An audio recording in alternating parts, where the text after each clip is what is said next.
Hey everyone, your host Nick here, and you're listening to the official podcast of 4playernetwork.com.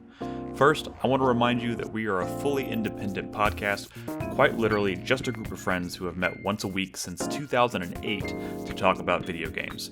If you like our show, the best thing you can do for us is be active in our community. I recommend Discord. You can subscribe to our show, leave us a review on your preferred podcast service, or, if you're so inclined, bless us with your patronage on Patreon or Twitch. If you're new, all you need to know is this. We record these shows live every Tuesday night at 8 p.m. Central on Twitch, and the audio version launches on all podcast services on Friday morning. Patreon and Twitch supporters will even get the show a day early on Thursdays. But if you want to know more about any of this, about what we do, or find all the important links you need, simply visit us at 4playernetwork.com. And that's it. This is the only ad you'll ever hear on this show. So, with that said, thank you for listening. Let's get started. Hey everybody, welcome to 4Player Podcast. This is episode 795. It's May 21st, 2024. I'm your host, Nick Henderson, joined by Brad Simons. Hello. Nolan Hedstrom. Hey, how's it going, everybody? And Christopher Davis. Good evening. And we are here for your weekly dose of video game discussion.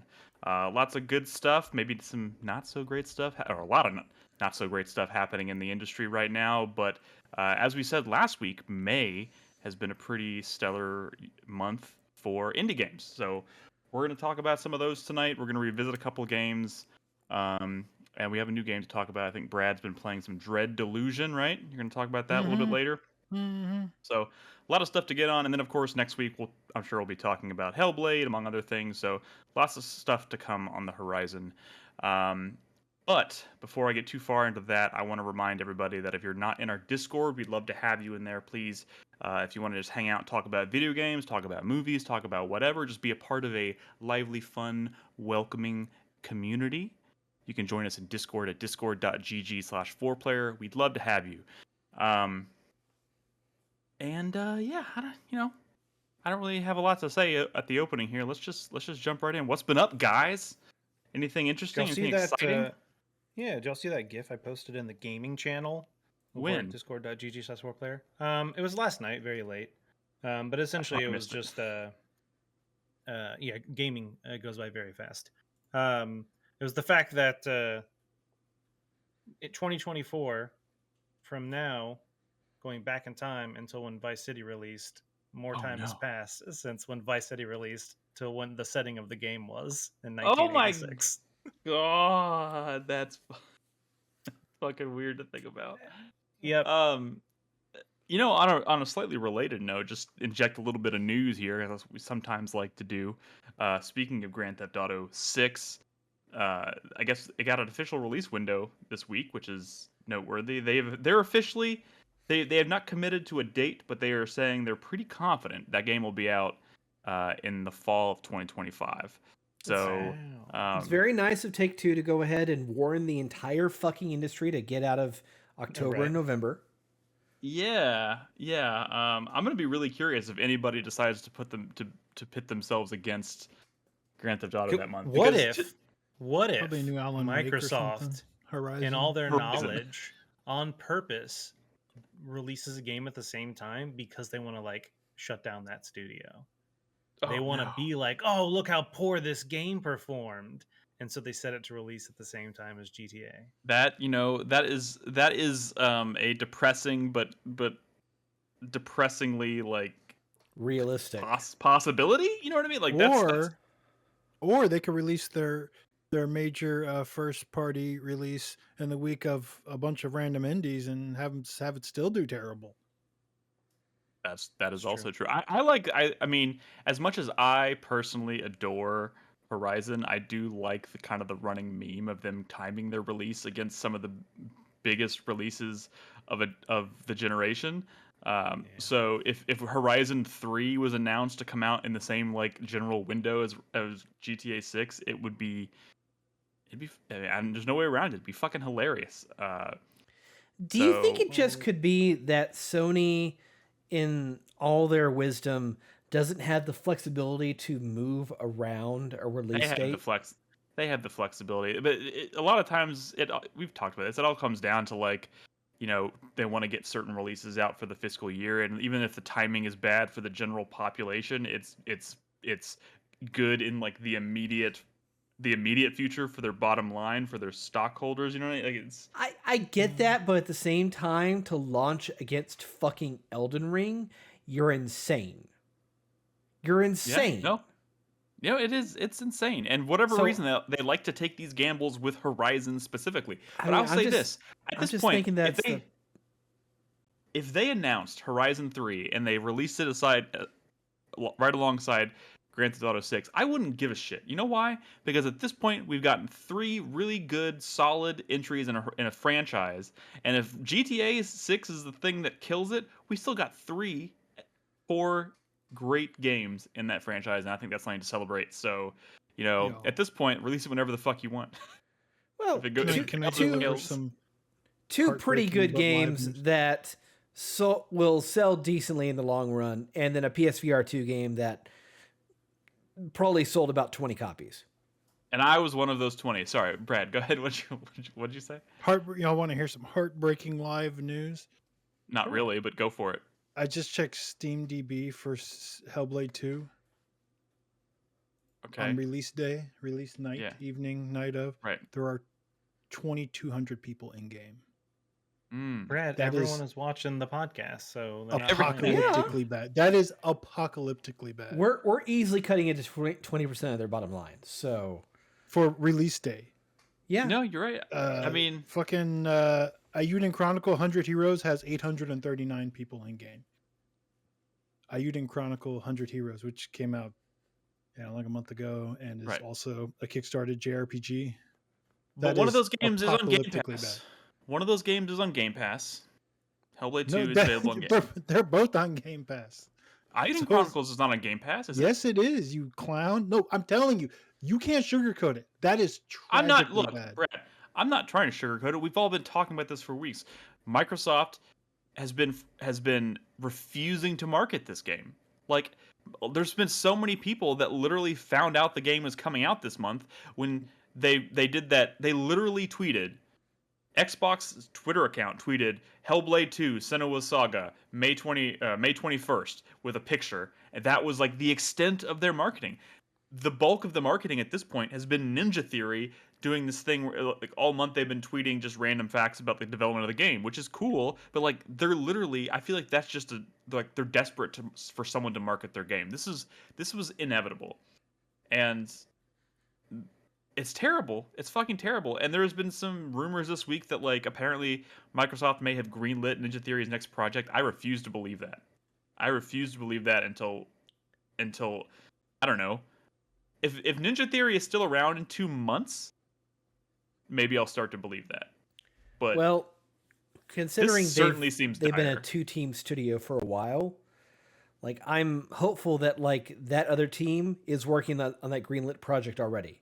It's already in some stage of pre-production at the moment. I mean, that's possible, but I mean, look, and Prince of the Universe is in chat saying something about it's hard to market this game because it's so story heavy. I call fucking bullshit. You can market anything if I mean, literally no effort. There was 0 effort from Xbox to market this game. In fact, they went silent about Hellblade 2 after that first full trailer or they did a demonstration at like a showcase like 2 years ago, and then it's basically been silent ever since, and they've just stopped. I mean, they put out trailers on the regular roughly every year. But look, like, I'll say this: that just reminds you that the game exists. That doesn't tell you about a release date or anything. I think it's more realistic to say that as soon as the Activision acquisition went through, marketing for certain projects was just like not important. Just shelve it. It doesn't. Yeah, that makes sense. Well, you know what I mean, whatever comes next for Ninja Theory, like if anything, just like based on what I've been hearing about Hellblade 2 so far, and we'll talk about the game next week when Nick plays it.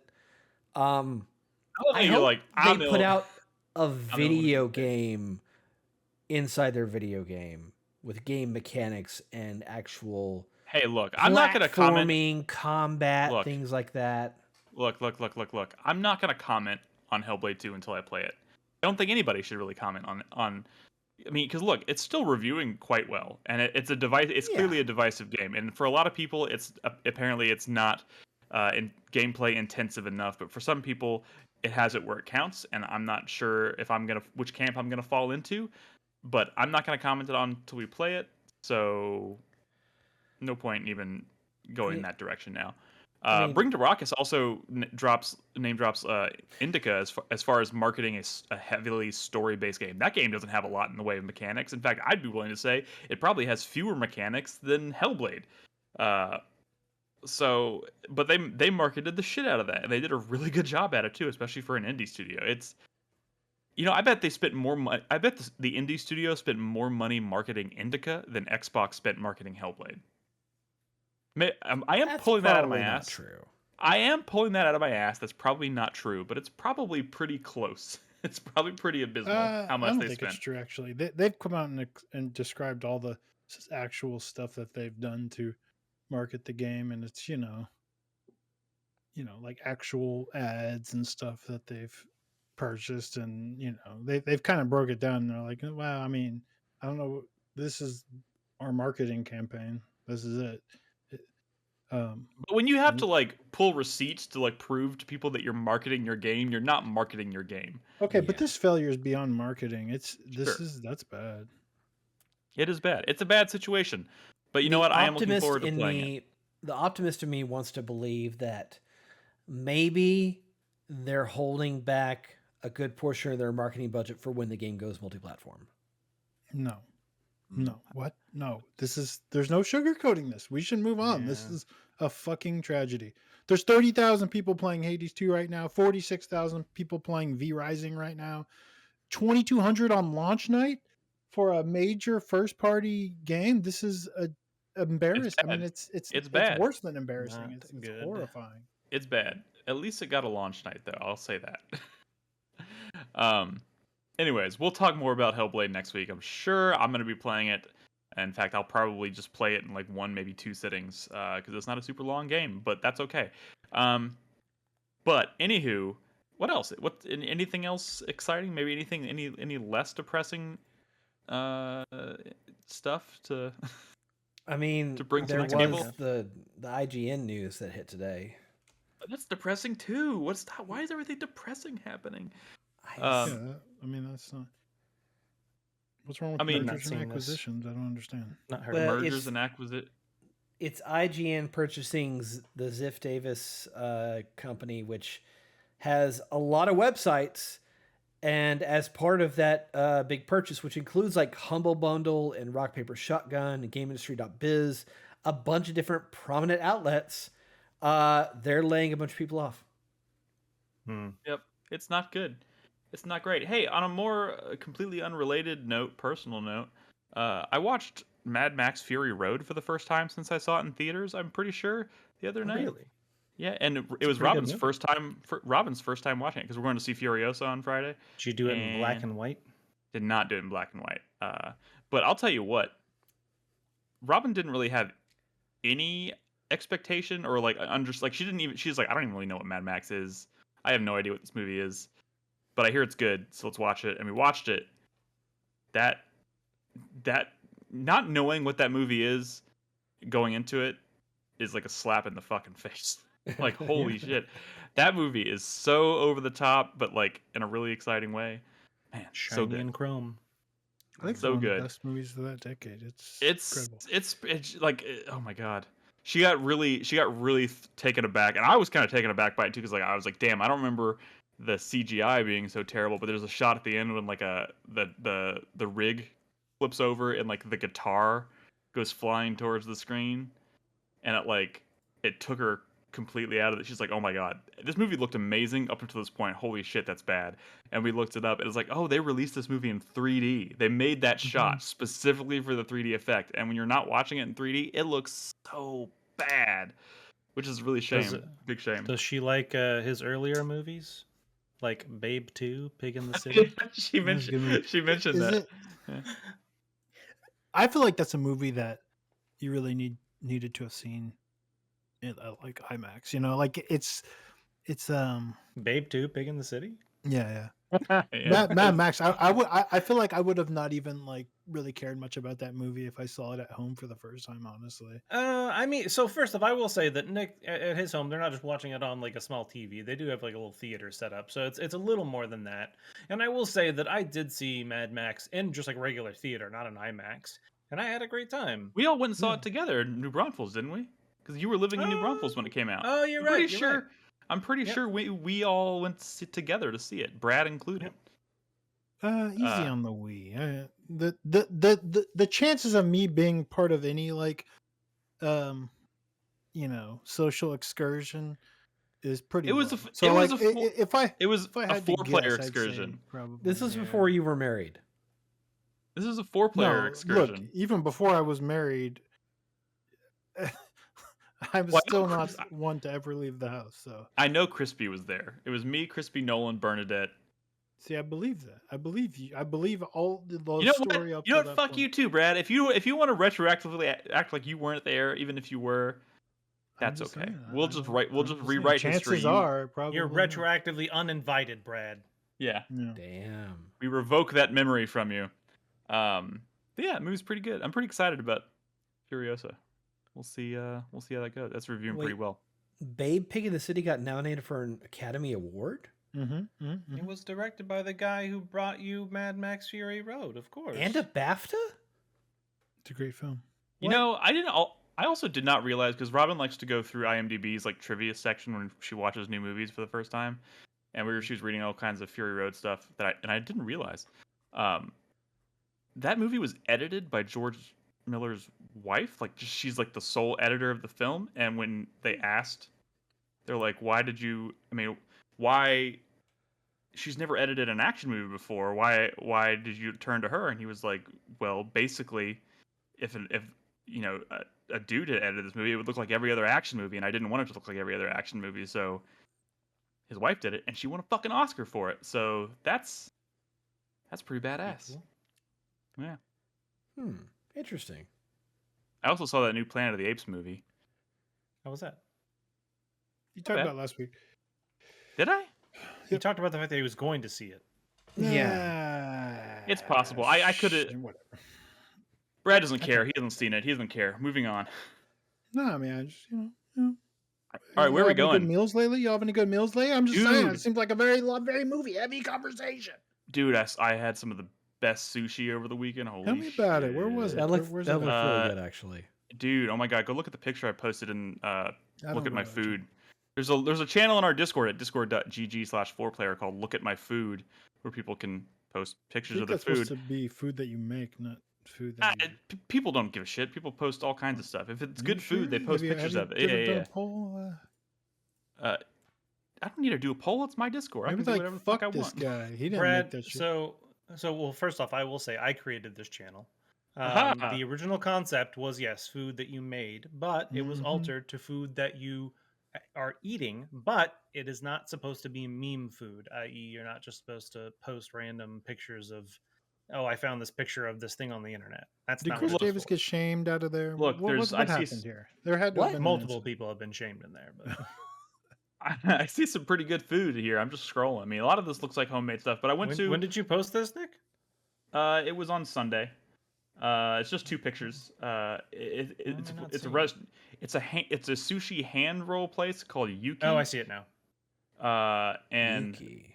God damn, it's it's in kind of the highfalutin part of Austin. It was the good, domain, but it was no. It's like in Westlake. It was we had to do it was like a 30-minute drive just to get out there for lunch, but highfalutin. But it was good. It was really good. How much was a hand roll there? Well, one thing I thought was really interesting. I was like, maybe this is how you know, like, oh shit, this is maybe one of the nicer sushi places, because you know how normally you go to like a sushi place, and it's like when you look at the nigiri in the menu, it's like $7, but they bring you 2 pieces. It was like $7, but it's per piece, so they're all singular. I was like, oh shit. Oh, this is over by the county line. Okay. You know why the food tastes so good, Nick? Why? Because you don't have to watch the pores eat it. Well, how did I know you were going to say something like that? That's obviously not what I was thinking. But Yeah, it was good. It was good food. Good food. But yeah, I highly recommend, especially if you're hungry and you want to just really rub it in. Go check out our look at my food channel in our Discord. It's great. All I right. made a really good lasagna on Saturday or no Sunday. Why didn't you post a picture of it? I did post a picture of it. Oh, okay, cool. Well, then never mind. I take back what I said. I'm gonna be eating on it for the next 3 days as well. Speaking of, one thing I'll say, I've eaten a lot of sushi in my life. I've never had a hand roll before, so it was a new experience. Like, okay, where you just like you pick up the whole roll. Just a like, different configuration, really. Yeah, it's just different. I mean, it's good. Just different. Video games. There's a real quick. There's an Asian market here that we found that we really like. Mm-hmm. And they have like a lot of different like ramens and stuff like that. And one of the ones we found that we like is actually like it has to be. It's not like a package. Well, I mean, it is packaged, but it's not like a freeze dried or whatever ramen. Right. So the noodles are like fresh, so you have to keep them refrigerated. But it comes with like instead of like a seasoning packet, it's like a pouch of like a reduced liquid, and so you have to like make like essentially hot water, and then you mix it with that condensed reduced liquid or whatever to make the broth, and then the noodles you just cook them literally for like 2 minutes in some hot water and then mix it in. But they also sell chasu, like packaged chasu. So we've been making our own, and so I'll make like homemade soy eggs, like some soft boiled eggs, and then you marinate them in like the soy, like that's cool, like thing or whatever, and then with the chasu and like some bamboo shoots. And so yeah, it's nice that we can kind of like customize our own thing. You're talking about sushi, made me think about that. We had that yesterday, but it's really nice as well because it comes together pretty quick. And then we'll also do like baby bok choy is something I like to add into it as well. But yeah, very nice. Random one-off. You should have posted a picture of that and look at my food. I definitely have before. If you look far enough back, I've made that meal several times now, and so I've definitely posted it in the past. But yeah, very cool. Very cool. I can probably just search that channel and find an old post with it. Alrighty. Unless y'all have any objections. What's everyone's last Amazon purchase? Go. Last Amazon purchase? Last Amazon purchase. Well, now I'm gonna have to like look at my actual Amazon thing. You've disrupted the flow of this podcast. That'd be the way to find out. Yes. Yeah. I'm just trying to fill. I got a pair of shoes. Oh, so the last thing I ordered on Amazon was actually a Blu-ray. I ordered the Abigail Blu-ray because I liked that movie a lot. And I want to own it. So windshield wipers. I'm gonna go back. I'm just gonna go back to what's the last like bought a new aftermarket or Blu-ray thing. Aftermarket Roku remote for me. Fucking Henry or Griffin, whatever, disappeared a remote, and we looked for it for 2 days, and we were like, "Fuck it." Here's a slightly more random answer. The last non-media thing that I ordered was a TENS unit because I hurt my back. A TENS unit. The TENS unit? The like electrical pulse things that you can stick on your body to like if you have like sore muscles, it'll like somebody in chat help me out. What sounds like voodoo shit, Nick? What are you talking about? Are you nobody here has heard of a TENS unit? What are y'all? No, I've heard of it. I've heard of a nines unit. Take care of yourself, dude. What the fuck?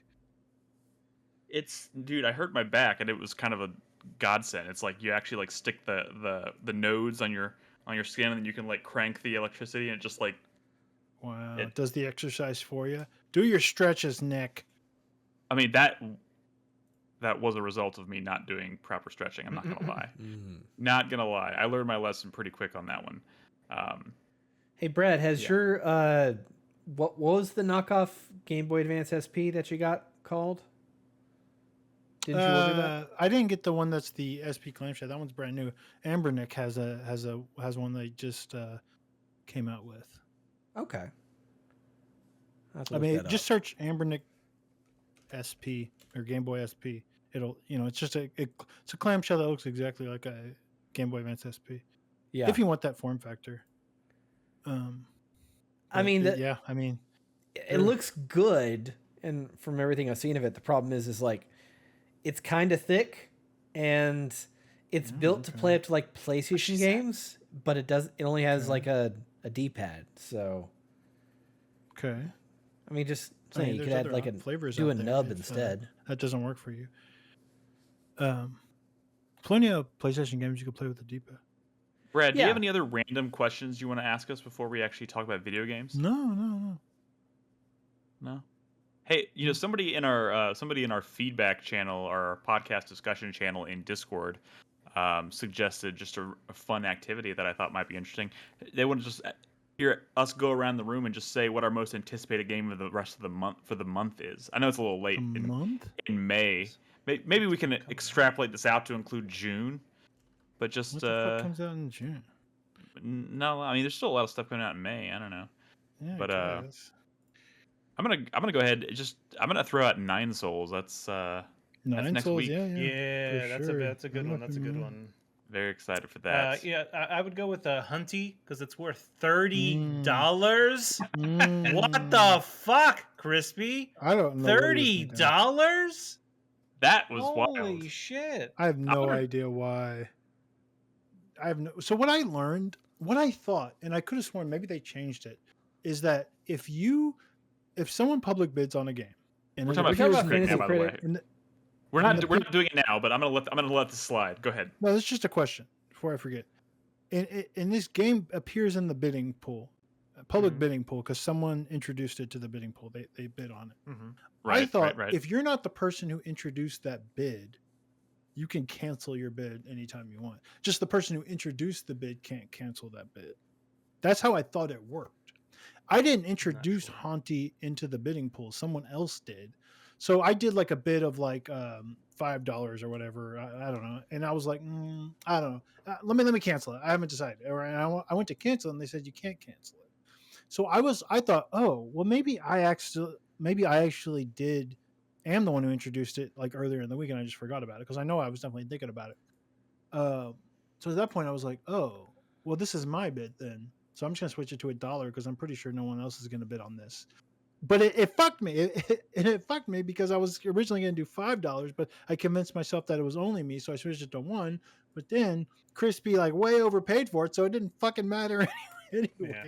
So I don't know if you originally bid on it, Brad, because I don't know when you did, but I did bid on it. Yeah, I saw it because the history's there. The history's there. Yeah. So I don't know if maybe Crispy saw it pop up and that's when he did. That's my only assumption as to why someone would randomly add $30 to that bid. I just didn't think it would see any action. So when I realized I did that, I was even talking about it like in the Fantasy Critic channel, like oh, I thought someone else bid on it, but I think it was just me or whatever. I seriously just didn't think it would get any action, just because this month is crazy. It's hard to. I mean, yeah. I'll be honest. When I was doing research, it already had 2 reviews that were like accidentally early published. I didn't know that. And I went into their Discord and I'm like, oh, yeah. I saw a review. Does that mean is the review embargo today? Like, are the reviews coming out today? Because it was like Friday. And I was like, well, if the reviews come out today, then this isn't going to be a valid bid, right? It's going to cancel everyone's bids because the game has scores now. And the dev was like, no, they weren't supposed to publish that yet. We're going to have them take it down. And then I saw another one that did an early review that they shut down as well. And the dev was like, please stop talking about these reviews. They broke embargo. But they were both glowing. So, yeah. But the dev was still like, we have an embargo. Please don't talk about them. Brad's a fucking narc. I'm a narc. I narked on these fools. But I was just trying to get some clarification because I didn't know if it was going to be eligible for Brad's like, you don't understand. I got money writing on this. Brad can't win $1 bids anymore. Fucking... How much you want to bet? There's thousands of $1 games to bid on from now to the end of the year. I am not worried. True. Yeah, I don't think you need to worry about that. I will keep bidding $1 until I get something. I am not worried about it. There's a little sneak preview of our Fantasy Critic discussion tonight, which we'll talk about at the end of the show. For now, it's time to talk about actual video games that we're actively playing right now. And I want to start by revisiting one that we talked about last week. You dumb piece of shit. Why, Nick? Why? Why do you hate me in my games? You hate them. You think they're ugly and stupid, and you never want them to go first. You're trying to segment me again. No. No, go ahead, Brad. Go take it away. No. Let's revisit a game we already talked about. No one wants to hear about some hot new shit. They want to revisit a game. Well, to be fair, the reason I gravitated towards that one first is because it's a game that multiple people have played and can contribute to the conversation about. That's all I was skewing towards. So fuck me Animal then, I guess. I haven't played any more Animal Well. You haven't played any more Animal Well? No, I haven't been jumping around, of course. I finished Animal Well. Did you? Is this new footage or old footage? This is my footage. Oh well, yeah. Fuck it. Nolan, you've played a fuck ton of Animal Well, I would imagine. Yeah, a lot of it. Yep. You got all the eggs. I got all the eggs. How many eggs are there? 64, maybe? 64. We'll go with 64. Okay, that's okay. Well, fuck. So what did y'all think of Animal Well? Well, I don't know. Okay, first of all, I rolled credits last night, but this is one of those games where obviously everybody says the game doesn't even start until you roll credits. Well, some people stopped when they hit credits, like Prince and some other people I've. Yeah, well, Prince is I can't. Yeah, and I thought layer one boy. It's okay to be a layer one boy. And I don't necessarily want to be a layer one boy, but I also don't want to be like one boy. We always knew you were a layer one. No. Like, look at Tunic, man. I unraveled the entire onion in Tunic. It's not the same. It is. I guess that is a layer 2 puzzle. Dude, my experience with Tunic was like the fucking the meme, right? With from the oh my god, what's the fucking show that I'm thinking of where he's in front of the whiteboard and he's looking fucking crazy. Always Sunny. Yeah, it's like Always Sunny meme. Like that was me with a fucking whiteboard playing Tunic. Like I've gone deep into puzzle games before, and I feel like I could have that experience here if I just honestly, you get a few extra items at the end there when you after you roll credits, then all of a sudden I was kind of like, oh, okay. Well, I'm not gonna tell you what they are, but I'm like, okay, I can see how they're trying to encourage me to keep going.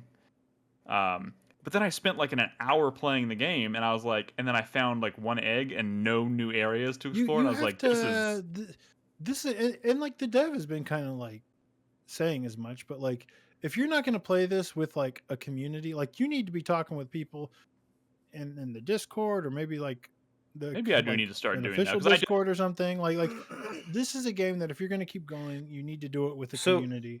And so here's the thing. So I've not done it with the community. I'm sorry. I guess I'm only for layer 3, but yeah, that's fine.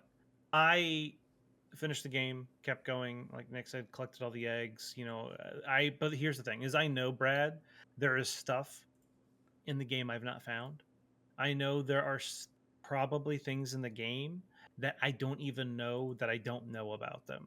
If that makes sense. Like I know there's that stuff. And yes, I'm aware that there are some puzzles that cannot be solved by a singular player. That's all I know. I don't know how that works. I just have heard that is a thing. I have an idea of what it might entail, but I'm not 100% sure. But it's also one of those things where, you know, I only spend so few hours playing games that I kind of have to pick and choose. And while I did decide to kind of continue with this one and try to find all those eggs, and I found lots of secrets, and I was talking about it in the Discord the other day, with a picture that I posted and subsequently deleted because potentially it could be spoilery. But one of the things I was saying, what I was doing was, and we had talked about it last week on the show, that there's a pencil you can get at some point. You never have to get it, but if you do, it allows you to write. And I was literally going to every room, doing a certain set of tasks with the items I have in those rooms, trying to look for secrets, trying to look for passages maybe I wasn't aware of, investigating it, and then literally like crossing it off on the map, being like, hey, this room is done, moving on to the next one. Because, you know, originally I was strategy works for you? Like you did it, you feel like you did a pretty clean sweep. I mean, I found all the eggs.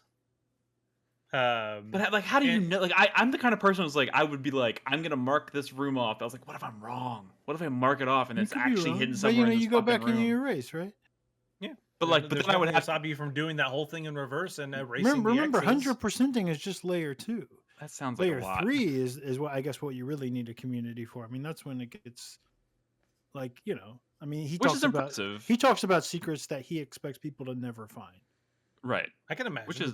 I could definitely imagine. So Nolan, finding all the eggs. There's people trying. I mean, there's more people playing Animal Well than Hellblade 2 on release night right now. Oh, shut the fuck. I just love. Of course. Nolan. So finding all the eggs, that gives you like a new ending, kind of per se. Like, does that feel like a nice place? Like, if I was to find all the eggs, does it give you like a sense of closure? It's like, okay, I could stop here. No. Me dead. I have heard rumors that there is another ending. That's what I've heard. I don't know. I'm putting it out there. I literally don't know. But I'm letting you know now that finding all the eggs is not how you get to it. Okay. I think there are more secrets that are hidden. There are certain things that you can find in the game that it doesn't seem like it's tracked. Like the eggs are tracked in your menu. Yeah. There are other secrets that are not tracked necessarily in that same way. And I have found stuff some happening of them behind the scenes. You mean? Yeah, very Fez-like. Yeah, I have found some of them, not all of them. I don't think. I don't know. What I don't know is the thing. And so, it got to a point the other day where I was playing it, and I found the final egg, and I go back to that room, and interact with that room now that I have all of the eggs and they're all laid up. And at that point, I was like, okay, well, clearly I'm still missing something. But at that point as well, is I don't really know where to go. I don't really know what to do necessarily. I don't know what I'm missing. And so, yes, I decided to put it down, mainly because I could foresee myself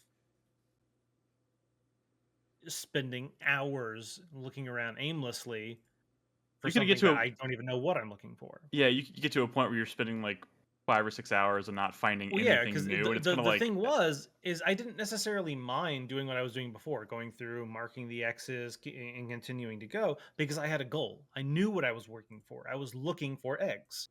And now that goal is... I don't know what I'm even looking for. And so, yeah, to Brad's point, maybe I do need to jump into some community stuff afterwards. I will say, I did go on like Reddit, a couple of Reddit threads, and I was reading a few things of people talking about some things. So I'm aware of some things, but not others. For example, there is a particular room in the game that you find very, very late in the game. I would be surprised if any of you had found it yet. When you say late in the game, you're talking about late in like like before you hit credits, or late just in general, like you have to spend a lot of additional hours on it. You know what I mean? I would say that, yeah, potentially post credits. Kind of, it's a scenario where, yeah, definitely post credits, because I don't think you really know how to get to it or have the necessary ability to get to it. But that room has kind of like, you can't go through the room completely. And so, yeah, in that Reddit thread, everyone was talking about like, what is on the other side of this room? Like, no one has found it yet, and kind of going down that little rabbit hole, as it were, of kind of secrets and stuff like that. So to Brad's point, I've seen a little bit of that, but I don't know how much more time I want to spend going down that rabbit hole. I think I'm kind of in a satisfying place. Yeah. I'm still dabbling. I feel it's one of those games. Like I have watched the credits roll. I'm still going here and there, like at maybe a slower pace. I'm for all intents and purposes, I'm considering this game complete. I'm just going on. But yeah, really cool little game. Well, little's maybe not a great way. You could just do that. Can you do that with Baldur's Gate 3? You know what? Complete. Brad, what you are such a Baldur's Gate 3 bully. Jesus fucking Christ. I'm a Baldur's Gate 3 bully. What is up with you? Holy shit. I didn't even finish it in 2023, Nick. So? I'm saying, like, I'm not. And neither did married with 2 kids. I didn't finish it in 2023 either. I'm not making excuses. I mean, neither am I. I will get to it when I get to it. You need to calm your tits. I will play more Baldur's Gate 3. May is not the month for it. May is not the month for it. There's a lot happening in May. I don't know if you've been paying attention. A lot of stuff. You know what else is happening, Nick? What? Dread Delusion. Fuck yeah, let's go. It's a game I've been playing. I couldn't remember if you had talked about about I couldn't remember if you had talked about like a demo for this game, but then I realized it was a trailer we had Yeah, it was a trailer watched. talk. Okay. Same difference, right?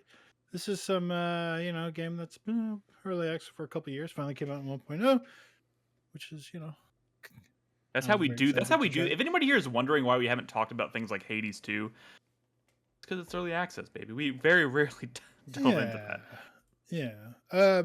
This doesn't feel like a game that really I would have ever wanted to play in early access because just the game wasn't all there. The areas weren't all there, and that's a little different than like say like Vampire Survivors in early access, right? Right. Just very different. But the game is out, and I was excited to play it because I immediately get like just kind of the look and feel. I immediately reminded of Morrowind, which is one of my favorite games.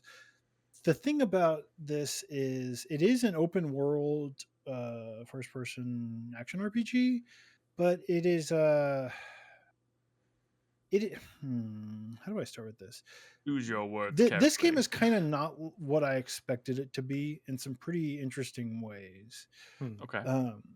From like an RPG like gameplay standpoint, like progression systems. So like I think Morrowind is not just the best Elder Scrolls game, but one of the best RPGs ever made because it has an incredible like open world, and I think this one does as well.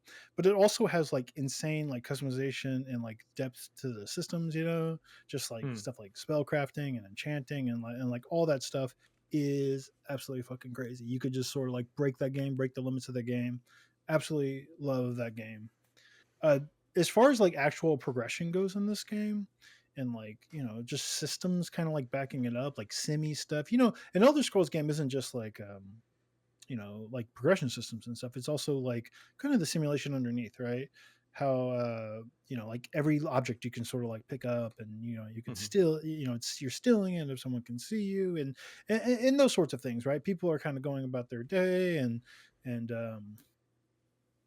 that sort of shit. There's a lot of like simulation under the hood, and I think that what makes that series special. This I think just has less of that. Not just that, but Well, it's not like a like, real like world. I mean, sorry, it's not like a. I'm trying to figure out how the best way to say this. The world in this looks less like it's not like populated. It's not like cities with people living their lives, right? Yeah. It's more. No, It is for sure. This is like a massive open world. A super cool one. Like it's floating islands in the sky, bathed under a red star. Yeah, it's just like it's so like it's so like dreamlike. It always just made me think it was It's more. It had more in very so like again, Morrowind is also probably like the strangest one, right? With like the giant like right. mushrooms and stuff, and like this has the giant mushrooms, and the sort of what immediately intrigued me is not just that it was like Morrowind, but like it's weird. Like everything is weird and like demented, and just this game is it's a vibes game. I hate saying that. We say it a lot, but like this game has like this otherworldly like just it's like sad and depressing, and like the music is kind of like depressing, and it's just kind of in ruins. It has a little bit of FromSoft in there, if you will. That's what I was gonna say. Like looking at the world, even though obviously it has more of like kind of like a retro visual style, the world was making me think of it had more in common with something like Bloodborne than like a game that had like like an economy where people live their lives and that kind of thing. Because everything I see is like the character running around these like castles and fighting enemies and stuff, and I never see like actual like NPCs that you're like talking to. What do you? Well, hey, I'm about to talk to someone for like 5 minutes. Ooh, perfect timing. There's plenty of towns and NPCs and stuff. I mean, that's kind of what this. Okay, so yeah, it is an open world RPG. There's plenty of towns and quests and NPCs and dialogue and conversations. And it's actually like the thing I've realized you come to the game for, because like combat progression, it's not really like an Elder Scrolls game or even like a deep RPG. Like the first time you encounter an enemy, there's like a character that's basically begging you, just don't engage, just sneak around. You don't need to fight them. There's no reason to fight them, And when you do fight things, like this game is not difficult. Like I have not encountered a single thing in this game that has posed any sort of challenge, which throws me off. You mean combat wise? Combat wise, because I'm seeing an RPG that looks really old, and RPGs that look really old, especially Western RPGs, are fucking difficult and punishing, and nothing has been difficult or punishing in this game in terms of combat. I kill things very easily. Nothing haven't had an enemy. I've died from mostly from falling. It is a game in the Sky Islands, moving Sky Islands. But I have not died from an enemy hitting me. You also don't get any sort of experience from fighting enemies. You don't get that they drop items, but they're not like loot. It's like a consumable stuff like potions, shurikens, stuff like that, right?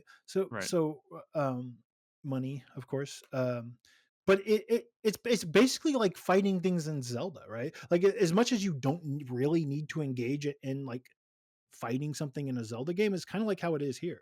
It's like I can, because maybe this thing is in my way and I'm trying to go up this path, but I'm not really going to get, or like Metroid, right? I'm not really going to get anything for it. It's just a thing that's in my way. It's not even that challenging. And that threw me off, right? Because I expected, a game that looks like Morrowind to be really fucking difficult and have to really lean into deep RPG systems to be strong enough to fight those things. So I can go into an area that was too hard before. To me, that's the core. I demand that in most of my RPGs. The ones I really like if they're not pushing back against me, I don't really engage with this systems, right? It's like, why do I need to, invest in these systems? Why do I need to figure this all out? Because the game is easy. And that really threw me off at first, right? Because I really desire to, it's like my favorite genre pretty much, right? I love a good RPG. I love the systems, and I love it to be hard. And I love overcoming that. I love breaking a game. That's what Morrowind was all about. The good news is that the stuff that's there beyond that, when you let that go, when you realize that honestly anybody can play this game, the actual wall to combat wise, systems wise, is not really there. What's left is a world that's super well made. It's a super awesome open world. It's not just that it's these Sky Islands, but it's the way that everything is sort of connected and links together. It's just a really, really cool world to explore. And the only way to level up is to complete quests and to find secrets. You're literally finding secrets, and you'll get these skulls, and these skulls are what you use to level up your character. But you can level up stuff like your agility, so you can run faster and jump higher, or lock pick harder locks, right? You're rewarded with the progression, right? From raw exploration, from quest solving, never from fighting things. Which I knew that going in, and I was like, oh, this is really cool, but I still expected some barriers in terms of combat, right? Because still, I have not put a single point into the thing that raises my physical attack, my health, or my defense. Everything has been in lore and agility, because those are what give me lockpicking. Those are what gives me. There's also a thing a stat called lore, which is also tied to spell casting. But again, attack spells are not. I don't really care about. You find I found some arcane city, or an arcane academy, a magic academy, right?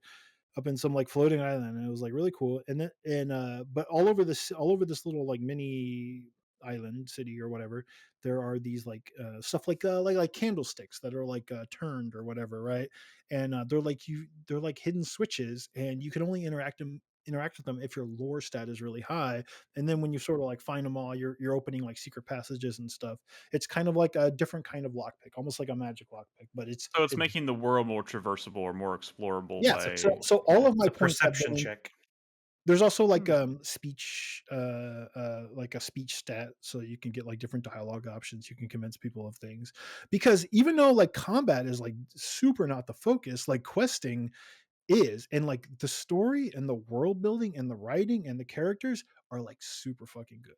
The world that this game presents is super compelling in a way that I don't skip cutscenes, but for me, I don't how should I say this? I never read the fucking books in Elder Scrolls, right? But here, the books, they're all super good. And the world is really interesting, and I want to learn more. And that's pretty rare for me. Holy shit. And I'm driven to explore and find every secret, because I'm trying to uncover the secrets of this world, which is, again, not what I expected going into this game. Almost the exact opposite of what I expected going into this game. Can I ask a question that's going to sound loaded? I don't mean for it to sound loaded. Yeah, what's up? So what exactly? So I have been for fantasy critic purposes because you did draft or somebody drafted this. Was it Carlos? I think Carlos drafted this. I was kind of just keeping an eye on like the score and whatnot. I was like, so it's been kind of like tempered reviews, and I'm wondering what is that right now? Like it's like a 72 or 73 or something. Because what you're well, describing sounds really cool. Yeah, I mean, it's got all the cool shit, but like, what exactly is? I mean, that sounds like it's paid one hell of an indie tax, and I'm just wondering why. That's not a fucking indie tax. I just told you, like the combat is too easy. Like the combat is shallow. The progression systems are shallow. I mean, that's if you look at reviews, outside of like bugs and stuff. I mean, that's kind of what it is. Is that score not good enough for you? I mean, what are those days going? No, I mean, excuse me, what? I mean, it's not like some polished AAA game. I mean, it's not a weird score for a game like this. I was trying to prepare you for this question so you wouldn't get defensive. I'm just what you're describing to me sounds pretty damn cool, and I'm just saying, like, okay, the combat not being the focus is not. You also got to understand that a lot of people were going into this game expecting what I was expecting when I started playing it, and if they aren't interested in like figuring out like the world and the story of this game, then there's not much there for them. Does that make sense? Like if you're going in wanting an action RPG with good RPG systems and they're not there, you're probably not going to score it like super high, right? I guess. I mean, they're not like bad scores. No, I'm not saying they're bad scores. I'm just saying it just seems like, I don't know, if in a game like this where the world sounds really well done and the exploration Critic now, which is actually better than. So it's gone up. It's gone up. I'm just God. Stop. What is wrong with you? I don't care about how it compares to Days Gone. No, I know. I'm saying like I bring up Days Gone because I'm saying that score should not like keep anyone away. I mean, that's like I'm not saying it should. I think that's like a fine score for this game. But if you were to ask me if I want to be clear, I deserve the scores that it got, I would tell you no. I think they got it fucking wrong. But that's just me. So. I mean, I would say like I could see how someone would rate this game lower if they were wanting like a very deep, challenging, interesting like RPG systems in terms of like systems and gameplay. But like here, it's all world building, story, writing, characters. I mean, it's like you don't play Disco Elysium for the combat, right? But no one expected that. It didn't look like that in trailers. It wasn't marketed that way. This game, you saw this and you're like, oh, Morrowind. I love Morrowind. And it's just not that. But like I said, like the actual world design and the exploration is like is honestly kind of incredible.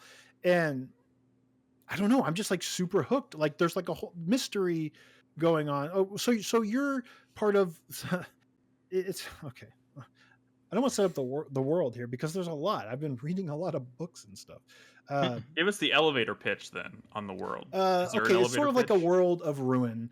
And crops are dying, it's famine, like, and it's sort of like there was a god war however long ago, like 50 years ago, where there was like a Kratos killed what are they called? They're called the Apostolic Union kind of rose up and we're like, okay, these gods and these Wiccans, they're the reason that or I guess a lot of the gods that sort of ruled this world sort of like demanded sacrifice, kind of that sort of thing.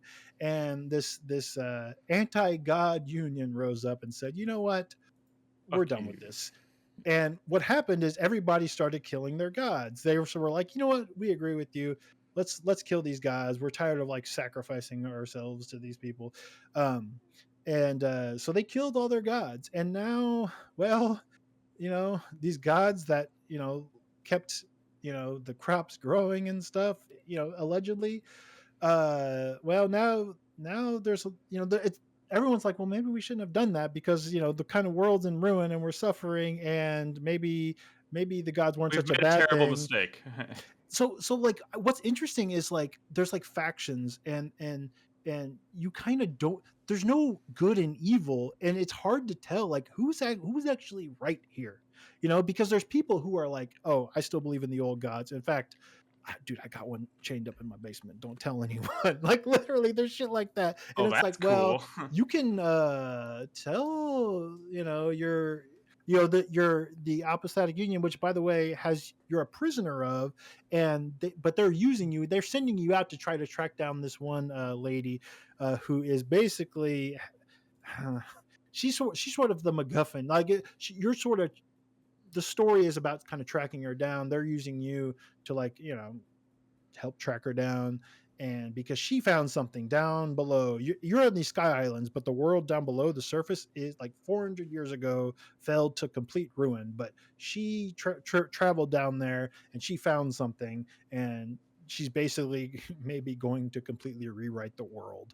And can you please stop her? Is what the, you know, this this anti-god union is having you do, which by the way the leader of is like a corpse in like an Iron Maiden spiky thing that's perpetually dripping blood, which by the way, I hate to say it, kind of seems like a god, but you know, I'm not one to say that this anti-god union here that is trying to weed out all the cultists who are trying to bring the gods back are wrong, but it seems a little iffy. I don't know who to side with here. Suspect, yeah. But it's mysterious and it's interesting, and like I like how I don't know who to side with, and I'm supposed to be tracking this woman down who's gonna maybe rewrite the universe.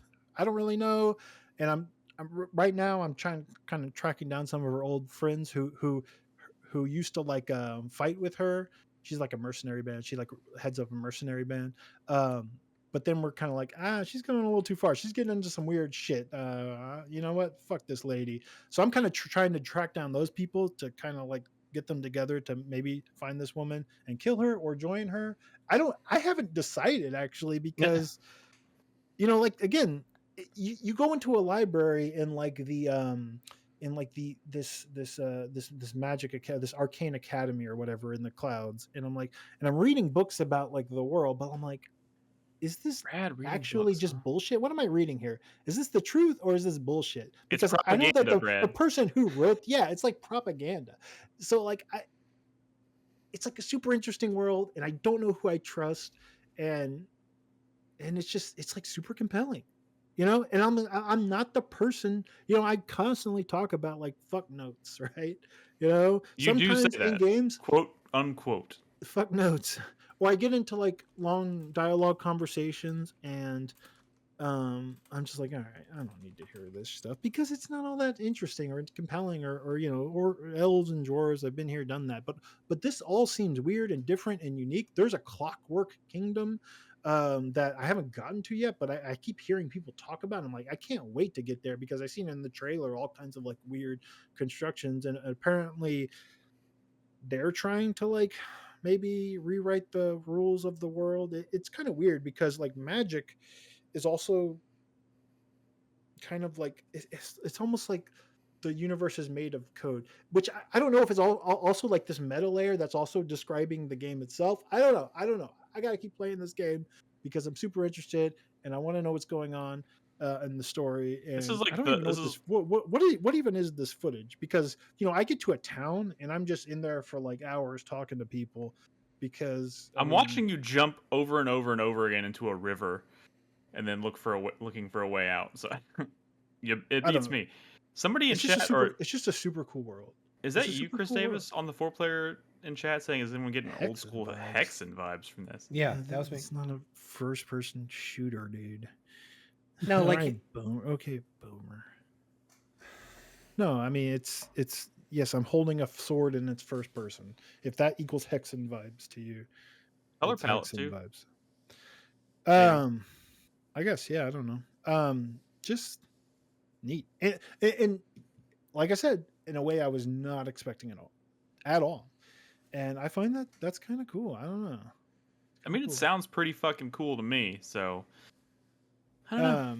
But yeah, like, you know, it's a little buggy. There's lots of patches and hotfixes going out, and you know, that's probably one of the reasons it got abysmal reviews, quote unquote. Okay, I'd never said it was abysmal. I'm just saying it seems but if you look at reviews, you see like, you know, it's not a game that's getting like 7.5s across the board. It's getting like 9s and 6s because it's like, in, you know, I've looked at a lot of reviews and it's the kind of thing like I'm saying, right? Like people who are either impressed, and you kind of have to go the extra mile because it's the kind of game where there's not like with these quests and stuff, there's not like markers and stuff everywhere. It's like head east, and like Morrowind, you're like looking at road signs, like where the fuck am I going? Like you're even like mapping out the world yourself. One of the early quests, like for a cartographer, is they don't even give you a map until you agree to help like map the world, and they give you a compass. That's all you have before that. And you have to have the compass to even see yourself on the map, and it's it's the kind of game where you got to put a lot into it to get a lot out of it, in terms of like navigating the world, like figuring out these quests and stuff. And I love that. I long for that. I hate the world of when Elder Scrolls just became, follow all the quest markers, that'll tell you where all the caves are. This isn't like that. You got to pay attention. You got to read the shit. I think most of us here appreciate that kind of design. Wing It in chat makes a good point. You could have just said it's divisive. 6s and 9s. That makes sense. They even added about 7s. Yeah, it makes total sense. But it's different if they were all. Divisive can mean so many things. I mean, I know why it's divisive, and I kind of spelled that out. It's gameplay versus like story and shit, right? It depends on what you care about and the kind of work you would put into it. Like I've run into like a couple of NPCs who have been like, I'm rambling on, I don't need to keep going, and I've been picking the option of like, no, please go, tell me more about your story. I want to know. And which is incredibly out of character. I don't usually pick the option that I usually pick the options like, yeah, you're right, I think we're good here. So yeah, it's cool. I mean, the lock picking system is a little frustrating, as you see me fail to lock pick this damn mine. Something about the resource in there. I'm trying to figure this out, but I'm running fast and I'm jumping high because my agility is really good now, and it feels good. You get an airship in this game later, like a bona fide like airship. Like look at the trailers; it looks fucking crazy, which is awesome because it's a whole world of like a pretty massive world. I'm telling you, massive world of like sky islands and shit. And I'll see like these flying ships flying around everywhere. They look like boats, like ocean, like old timey, like like those kinds of ships, but they're airships. And I'm like, man, I really want one of those. I could just have one of those because I could see it in the trailer, and that seems super cool. That's the juice. How they get you. Cool.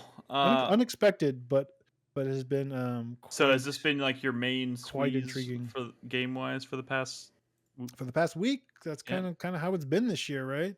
Yeah, I mean, a lot of stuff to play in May, so it's interesting to see what games people end up sticking with. I'm still playing everything else. Yesterday I played some Yakuza. While watching Yakuza cutscenes, I was playing the card battling game in Ayuden Chronicle 100 Heroes. So I'm doing what I can. Jesus Christ, that sounds stressful. It's not stressful. I mean, if you play the Yakuza game, there's like 20-minute cutscenes. I mean, it's like perfect for that. I know. I mean, I'm the kind of person who could never split my attention like that. People on Discord today were like, "What music do y'all like to listen to while playing games?" I was like, "The music that they're playing in the game." Like I don't like. I literally a card battling game as I'm watching a cutscene. It works. We've talked about this before. You can't split your attention. Yakuza doesn't even have your attention, so fuck you. That's true. I play good games. All right, let's take a quick break. I'm just kidding. Obviously, just fucking trolling. Let's take a quick break. When we come back, I'm going to talk about my latest impressions of Stellar Blade. Pretty cool. And I was checking out with Chris Davis, talk about Fantasy Critic, and of course, wrap up with the 4-Player Minute. So if you're listening at home, don't go anywhere. We'll be right back.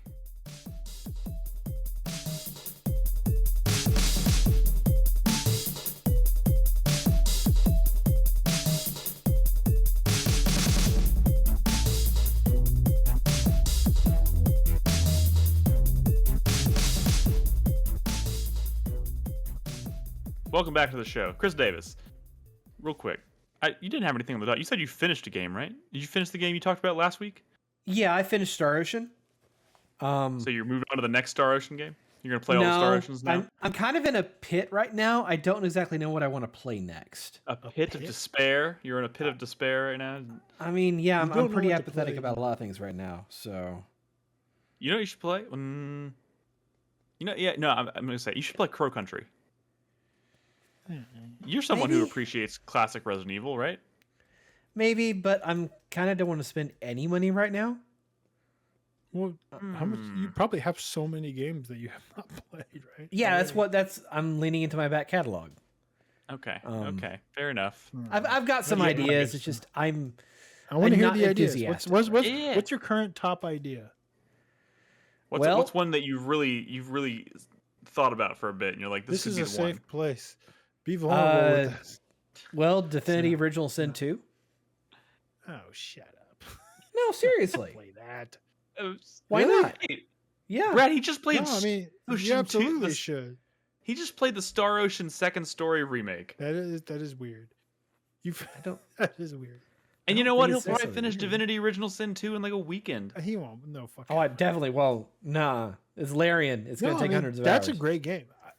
Like honestly, that game is up there with Baldur's Gate 3. It is literally one of the best RPGs I've ever played.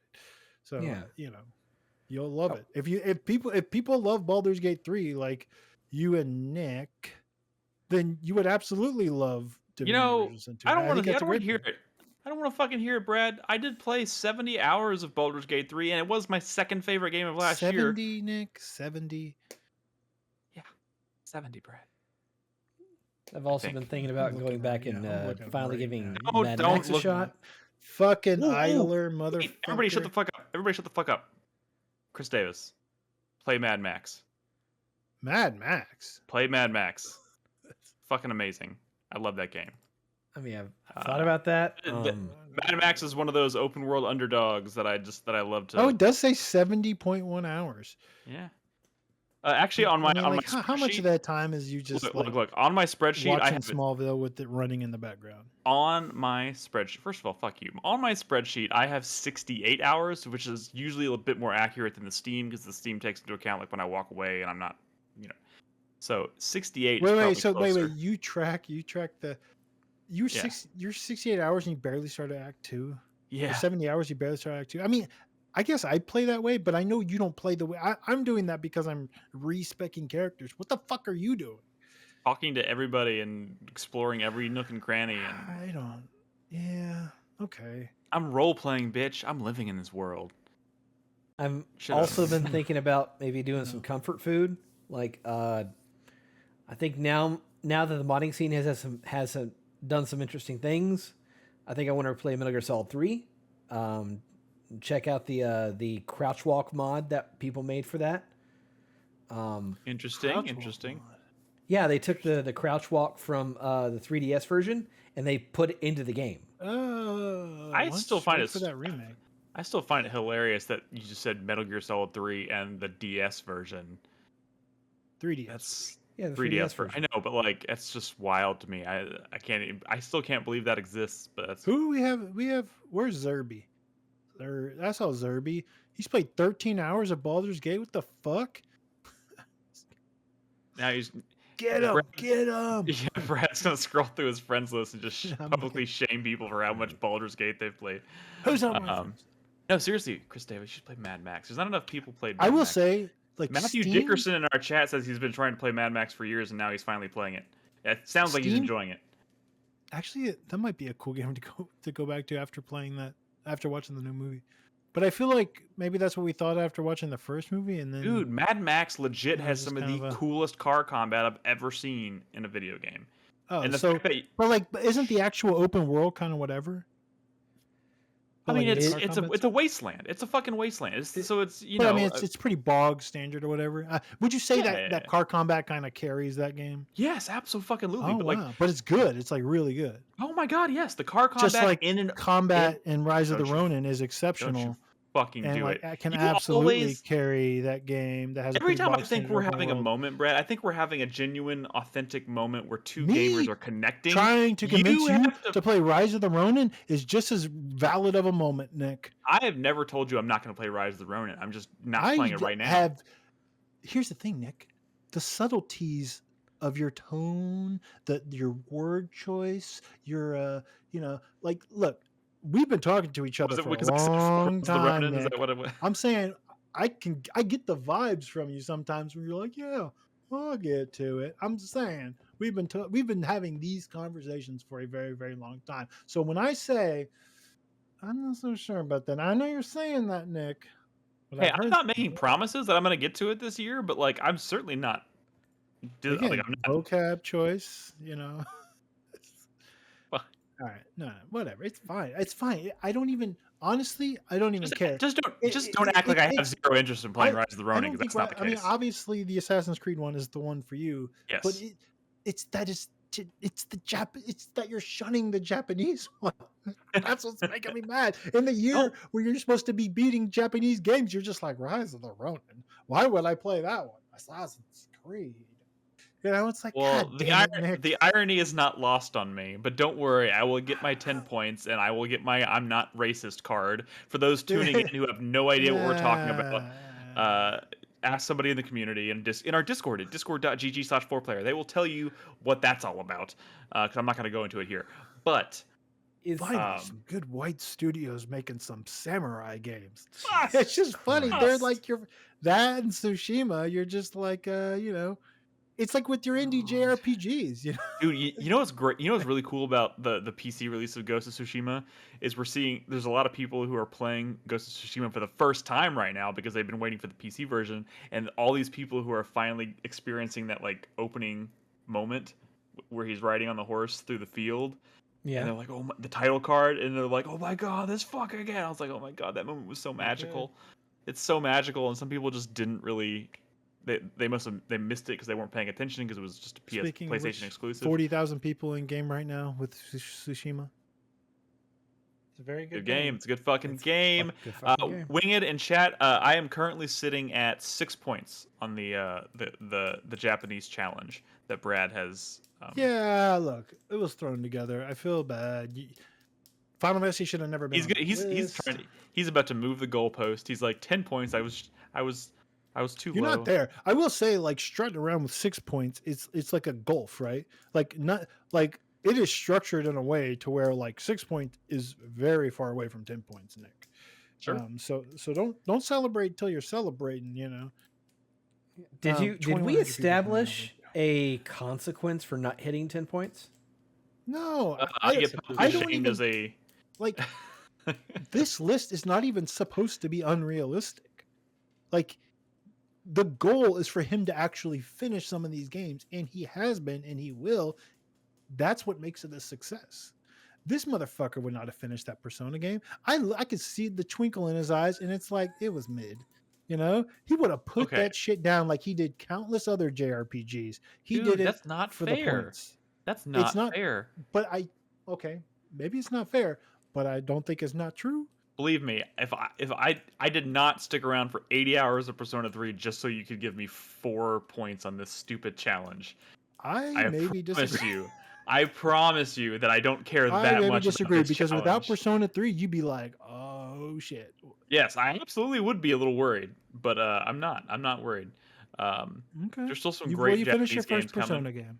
And I don't think it's because you liked it more than Persona 4 and 5. I do think I liked it more than Persona 4 and Persona 5. Bullshit. What do you want me to tell you? You were challenged. Just say, you know what? I like a challenge. You were telling me that at the beginning of the year. You were hyped for this challenge. Hey, I'm game, aren't I? I'm playing your stupid game, right? Just not Rise of the Ronin. I beat Dragon's Dogma 2. Yeah, but you were always going to beat that one. That shouldn't have been on there either. The whole list should have been constructed of games that Nick would have not normally played. Okay, well, don't look at me. You made the stupid list. Come on. I know, but I just threw it together. It was like on a whim. Well, maybe that'll teach you not to be such a lazy bitch, and you should make a list that actually matters. Add a lot more games. More games means more to choose from. Well, it would have to be completely restructured. I mean, you still too get late the now. points You can't move. You can't move the goalpost when we're almost halfway through the year. Anyways, Chris Davis, I hope you find your game, your special game. You enjoyed Star Ocean? Yeah, it was pretty all right. Pretty all right. Sounds like a Star Ocean game. After we did the podcast, I started playing it some more. I suddenly realized why I was getting so many weapons that I couldn't equip to my characters. Because there's another 5 or 6 characters in the game that you can't access unless they're under certain conditions. Like, you can only have a party of a maximum of 8 characters, and 2 of those are your primary. So, for whatever else you do in the game, like, you're going to miss out on characters that you're going to miss story content for. So, it's definitely built for replayability. Well, in your current situation where you're trying to save money, now would be the time to do it. I mean, you have lots of your backlog's pretty intense, I would imagine. So everybody's is. Yeah, true. True. It's just the chaos, the randomness of the Chris Davis picks is what makes it so fun. Like, what's another game besides Divinity: Original Sin 2 that you're thinking? And Mad Max, the second Army of Two game. He's just crazy. He's a loose cannon. And Metal Gear Solid 3 and Metal Gear Solid 3. And these are great. These are just random great choices. It's great. I've also thought about going back and playing Dead Rising 2 off the record because I never played that. That's random. That's random. Wait, but have you played Dead Rising 2? Oh yeah, I play all the Dead Risings. Oh, okay, well, ain't that different. Dead Rising 2 is the one in Las Vegas, isn't it? Yeah, legally distinct Las Vegas. Yes. Yes. But it's just it's all about Frank West if he had been the star of Dead Rising 2. And they bring back the photo mechanics. They improve the AI and they add more to the area to explore. White Burrow in chat says the world needs more Dead Rising, and I've got to say, do they? Yes, I think that a new Dead Rising in this day and age on the RE engine, I think it'd be pretty cool. I don't know, man. Can you change that statement to say a good Dead Rising on the RE? I agree with that because I did play Dead Rising 4, and that's a piece of garbage. Hey man, Capcom is kind of firing on all cylinders right now, so they are. If they were to make one, I guess it would. But like I just don't. Man, Resident Evil, Monster Hunter, man, they're doing so good. I'd much rather see like a new Onimusha or Dino Crisis before I see another 120%. Yes, but like, I don't know, man. Capcom is just going to be weird about these things. How about Mega Man? Can you believe Capcom? Capcom doesn't talk about Mega Man. Third-party publisher, and they just don't care about Mega Man at all. It's so weird, right? It's like if Sega or Nintendo were still making games, and they're like, "Yeah, we'll make all kinds of games, but we're not gonna make Mario and Sonic." Yeah, like that's Capcom's Mario. What the fuck, man? And they're not even trying. They're not even trying. It's so weird. It's perplexing. Did we talk last week about the new Resident Evil rumors going around? Yes, we did. Yes. Okay. About Resident Evil 9 and the Resident Evil 1 remake. Yeah, we mentioned that last week. Okay. And it's there's a pretty good chance that we're gonna get some confirmation on one or both of those projects next month during the showcases. Because remember, guys, we're coming up on June, which means it's showcase season. So Summer Game Fest, Xbox is showcases in June 7th, June 8th, I believe, or June 9th. And then PlayStation is rumored to be putting together a showcase, which apparently is supposed to happen before the end of May, which means they only have 10 days left to announce do it. But it could happen. Come on, it could happen. And I'm sure Nintendo will do a direct or something. And then, of course, there's the PC game showcase and all kinds the various of little different publishers will start doing their stuff. Devolver Ubisoft will will have do a something. Showcase. Ubisoft has a confirmed showcase. Take-Two is supposed to may have a pretty good showcase. That's one thing we didn't talk about. And maybe got those BioShock guys. I know those BioShock guys. Yeah, so there's rumors. So it's heavily rumored that 2K is going to be announcing a new entry in a major franchise. A beloved franchise, which has most people thinking either BioShock or Mafia. And I think it's time because BioShock 4 has been rumored for so long. Yeah, those are the two. XCOM 3. Dude, I'm just saying. Absolutely. Yeah. Sure, but or Civ, maybe Civ. Well, I think Civ 7 is a given. Firaxis needs to show something, but also like Cloud Chamber has been working on BioShock 4 since 2018, I think. Yeah. And then Hangar 13 has been working on the next Mafia since what? 2019? Something like that? And those studios, apparently, if I remember correctly, those two studios, the Mafia and BioShock studios that you just mentioned, are like on the same lot, or they're like right next door or something, which is crazy, which I think is how some of these rumors started to spread. I could be wrong about that, but I seem to remember something about that. Here's the thing I worry. Here's the thing I worry about though, is Take-Two just acquired Gearbox. What if that title is Borderlands? It could be Borderlands. Oh God, it could be Borderlands. No one. You know what? That. In this hellscape, it's probably Borderlands, and we're just not going to see anything about. What does that mean? We I'm know that BioShock is coming. But we've known BioShock is coming for like 3 years now, and it's like it's time. Longer than 3 years. But we haven't known that. We haven't heard anything about Borderlands though. But Borderlands 3 doesn't even feel that old. I know it probably is. It came out on Take-Two just acquired Gearbox, but secondly, like there's a movie coming out, and what better thing to do than put out Borderlands 4 alongside the movie? That's probably true. Fuck. But you know what? Fuck. Let's bring back Brothers in Arms, you fucking cowards. I'm so depressed. Let's move on. I started out excited talking about this because I just had BioShock eyes, and then Anyways, are we gonna see Fable? Finally, I think they absolutely have to show Fable. Yeah. You know what? Maybe next week we should devote some time to actually talking about what we might actually see at these showcases, because there's probably a lot to unpack there. Sure. But real quick, I want to just kind of return, because I finished Animal Well. I've been playing a bunch of Fallout 4, but the game that's been kind of like I've been kind of unexpectedly obsessing over this past week is fucking Stellar Blade. I've talked about this before, but like at this point I'm pushing 30 hours in this game, and I don't see an end in sight yet. And I'm just constantly surprised by how much I'm actually enjoying this game. At this point, it shouldn't be surprised anymore, right? You played 40 fucking hours of it. True, but it's just I think I'm just constantly kind of surprised by, like, because I think the combat is enjoyable, but I didn't think the combat was gonna kind of like be deep enough to stay exciting and enjoyable for this long. And when this game was first announced, I kind of expected it to be have more in common with maybe like a Devil May Cry or a Bayonetta, where it's like a 10 to 12 hour game. It's pretty combat focused with some linear areas, and then you finish it up and boom, you move on, which would have been fine. I think it would have been much less noteworthy, but at this point, like, the game just has so many more layers than I was expecting.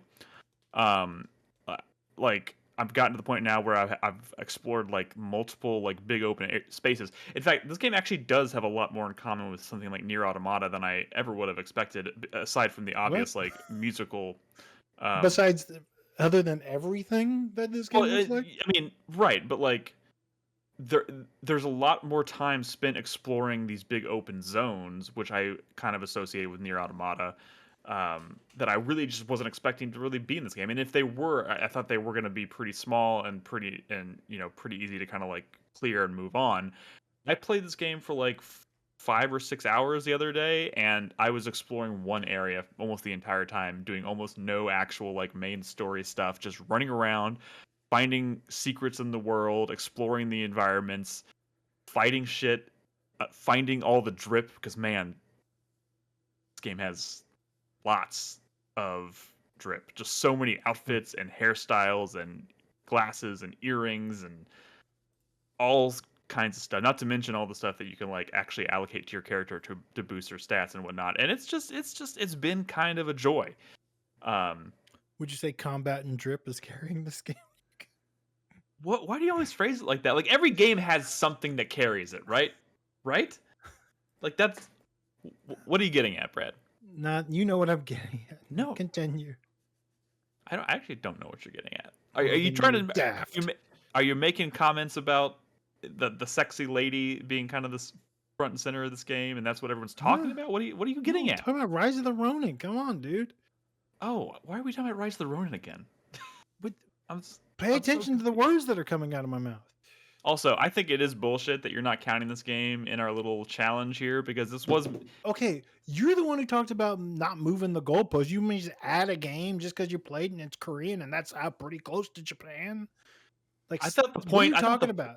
I thought the point was to play more games that were Eastern developed. Literally never said the words Eastern developed. It has always been Japan. Yeah, he's okay. always. I'm just saying that's a silly distinction, because you're literally just finished giving me shit about playing Assassin's Creed and Ghost of Tsushima because they're Western developers. Add a random game that you had convinced yourself you wanted to play. That's super stupid. That's like whatever.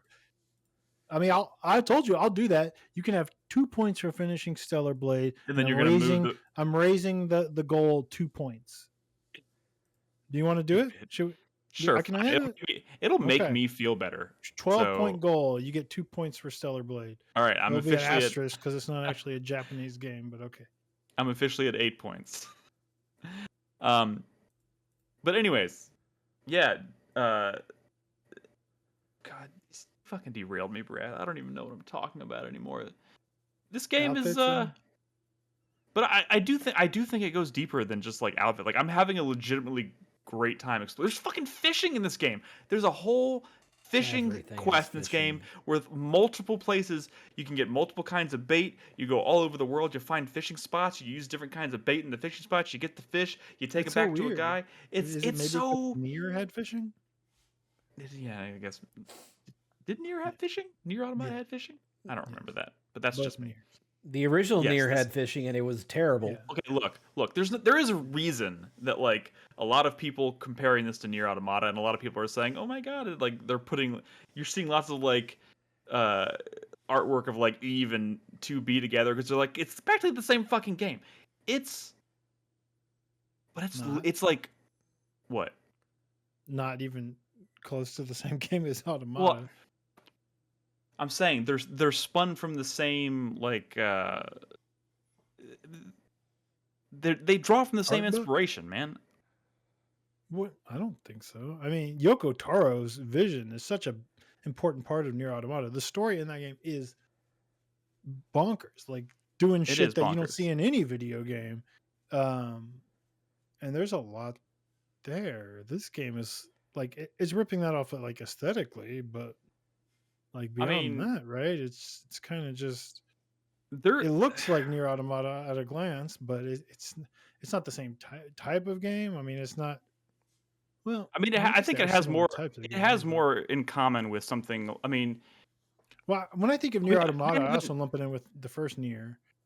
Sure, but I feel like the more common touch point, especially now. I mean, I don't think a lot of people play the original Nier. So when you talk about Nier, most people are probably going to be like, "Oh, Automata." Got a remake, remember? Did quite well. True, but like, still, I think Nier Automata is like the cultural touch point that everybody knows. You know what I mean? And that game is like much more than just kind of a shallow action game. Sure, I do. I'm gonna admit, right? I mean, I admit I have not played Nier Automata in quite some time. I do think the combat here is a bit more intensive because there's a lot more focus on like perfect dodges, perfect parries. I mean, in fact, a lot of time, like when you're in the flow of combat, a lot of it feels very much like a really fast-paced like Bayonetta fight because like a lot of the times it's all about triggering that like the slow motion by doing the perfect dodges. So it evokes like thoughts of like Witch Time or whatever Bayonetta, which is great. And I don't remember a lot of that stuff. I mean, the combat of Nier Automata. I mean, it looked flashy, but I mean, it's hardly like the draw. I mean, which is very different than this game, right? Where that is certainly the draw. Yes, it is definitely the draw in this game. And also, like, I'm constantly kind of like, if you're watching the footage right now, I'm finding like I'm exploring this big open wasteland. And all of a sudden, I'm like, ooh, what's this big like pipe that's sticking out of the ground? And I jump in it, and suddenly I'm like fucking like just grinding down this like tunnel, and I'm like, sliding all over the place and dodging stuff, and I was like, this is new. I haven't done anything like this in the game so far. Where is this going to take me? And then it takes me across the map to this like area that I couldn't access before, and suddenly I spend the next 30 minutes exploring this area. And like that, like it's one of those games like once you pick it up and you start exploring, like I'm finding it genuinely hard to put down at times. Like I'm just like just 10 more minutes, and then I keep finding new stuff. It's got those hooks, and again, like a lot of the things that this game rewards you with are those outfits, are those like aesthetic things, but at the same time they're feeding you like things that actually improve your combat abilities or shift the focus of your combat. Like you can equip these attachments that'll like make it easier for you to like execute perfect dodges and perfect parries, but like, which is actually really great in combat, but to equip that, you suddenly have to sacrifice things that give you health boosts or give you do additional damage with like burst skills and stuff. And they keep layering on, like they give you a gun that has like multiple different kinds of ammo. So suddenly you're keeping track of like how much ammo you have at any given time. You're having to switch between the different firing modes. You're upgrading those, and every time you upgrade them, you can hold more ammo, or it changes the way that it fires. All kinds of stuff. And then they're giving you like they do the R3 and L3 thing where it's like it's got like what do they call it in like Devil May Cry, the like the demon mode or whatever. So it's got a version of that.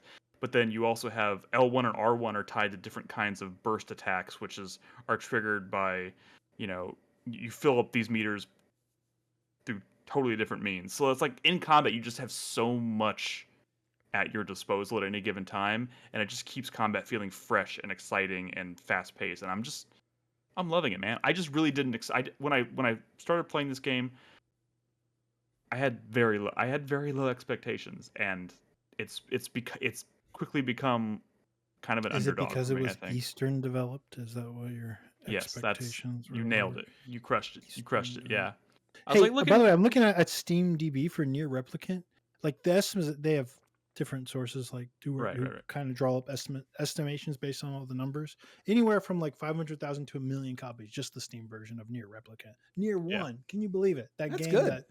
Which is only because it came out after Nier Automata, and Nier Automata was the thing that put Nier on the map. No, and Platinum did a really good remake, but it was also several years after Automata. Yeah, I mean, Nick, I'm not saying that like Nier Automata wasn't the one that did really well, but like, remember what Nier 1 was back then? I mean, yes, I do. I have played it. It was like it's admirable that like people went back to like play. So many people went back to play this game. I mean its peak was 28,000 concurrent, and let me tell you, I don't think Hellblade 2's ever getting that high even close. This is like the 18th time you've reiterated that Hellblade 2. I'm saying that's really good. Like Square Enix has a franchise here from that Nier, the first Nier. It was my game of the year that year, but that game scored sub 7. That was in the 60s or 50s or whatever on Metacritic when that came out. Like, to think that game launched a successful franchise, is fucking crazy. Yeah, it is. And I'm guessing Platinum has to be probably working on a third one, right? I mean, the rumor is that Yoko Taro is working on a new one. Yeah. Maybe we'll find out about that here pretty soon. Platinum has to be working on something. What the fuck? After Kamiya left, have they released anything? They still had their giant kaiju mecha game coming, right? I forget what it was called. No, that was Kamiya's game. There's no fucking way that's coming out. Project GG? Oh yeah. Project GG. No, there's no fucking way that's coming out. Why not? It's because that was his baby. That was his. Projects change personnel all the time. He probably left because that was canceled. That's my guess. You think? But the thing is, that's too Kamiya. That's Wonderful 101 and Beautiful Joe. Like there's no fucking way. There's no way. I mean, I refuse to believe there's not at least one other person at that studio that was interested in working on that project. But that doesn't mean I think anything. It's the money people that really make that decision. Yeah, being interested in working on a project doesn't really come into play, unfortunately. My guess is that project is what was keeping Kamiya there. I'm guessing that probably died. Oh yeah, Bayonetta Origins was her last. Phil game. Spencer just kicked in. He just loves kicking in doors at Platinum. He's like, this one's canceled. We're not even paying for this one, but fuck you. All right. Yeah. Oh Stellar Blade. Origins. Stellar Blade. What do you think? What's the legacy of Stellar Blade here? You think this is gonna be a success? I don't know. I feel like this is a game that's hard to like have a deep conversation about. To be honest, I know I'm not trying to be unfair, but like, what else are you gonna say about Stellar Blade? I mean, I wanted to talk about it, man. I've been obsessing over this game for a week. Well, you've talked. I wish I was playing it right now. I wish I was playing it right now. Mentioned it on the podcast. I know. We've talked about it. It just keeps getting. It just keeps getting deeper. It's like peeling back an onion. I believe that has so many more layers than I ever thought it would have. You should play this. I want to finish. Yeah. I mean, I appreciate the fact that there's a different environment than just a destroyed urban cityscape. Now there's a desert destroyed urban cityscape. Dude, there's actually lots of it's You know, actually, the thing I'm constantly annoyed by is the fact that this game doesn't have a photo mode, because holy shit, it needs a photo mode. Oh, they'll add know it. why it So many doesn't. reasons. For so many reasons. Yeah, Nolan's right. You 100% know what the photo would be used for.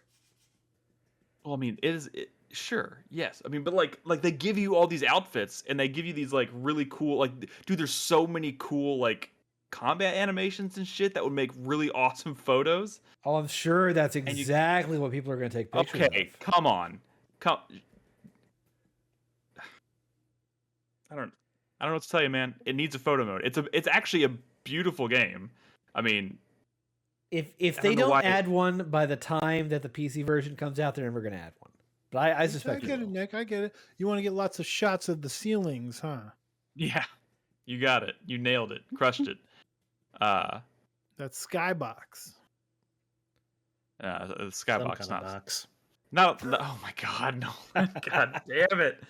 See, that's the shame. That's the shame. It's Nick, it's so funny. I know you like the game, but like you almost feel mad that like it's also the horny game. It's like, no, it's. I mean, kind of. It's okay for it to be horny and good. No, you don't have to. I thought it was okay that it was the horny game, when I didn't think it was also like a really deep, impressive combat game. Wow.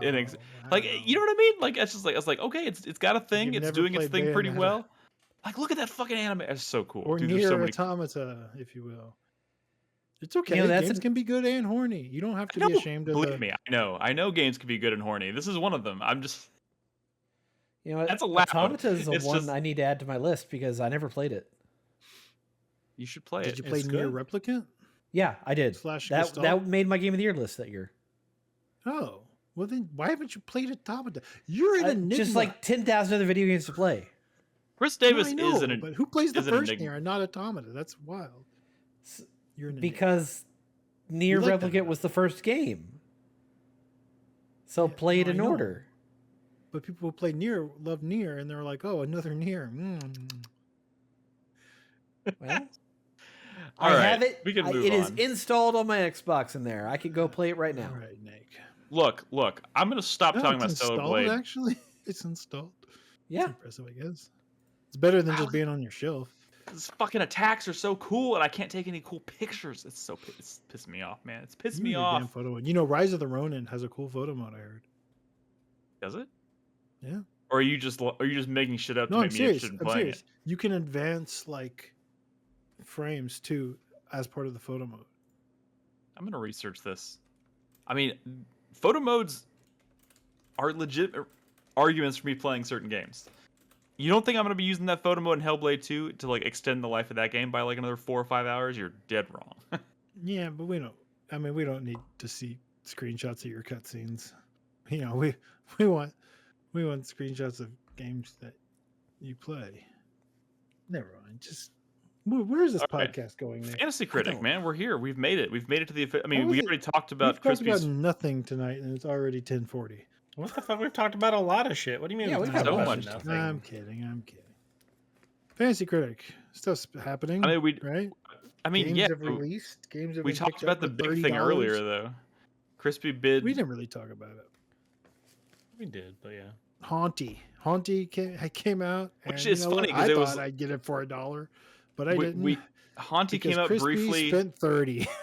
Haunty came up briefly in trailer talk before the podcast. Which, by the way, sure. if you tune in for the live recordings at 8 p.m. on Tuesday nights when we record these live on Twitch and YouTube, you can catch Trailer Talk Live, where we hang out and we watch game trailers together and talk about them.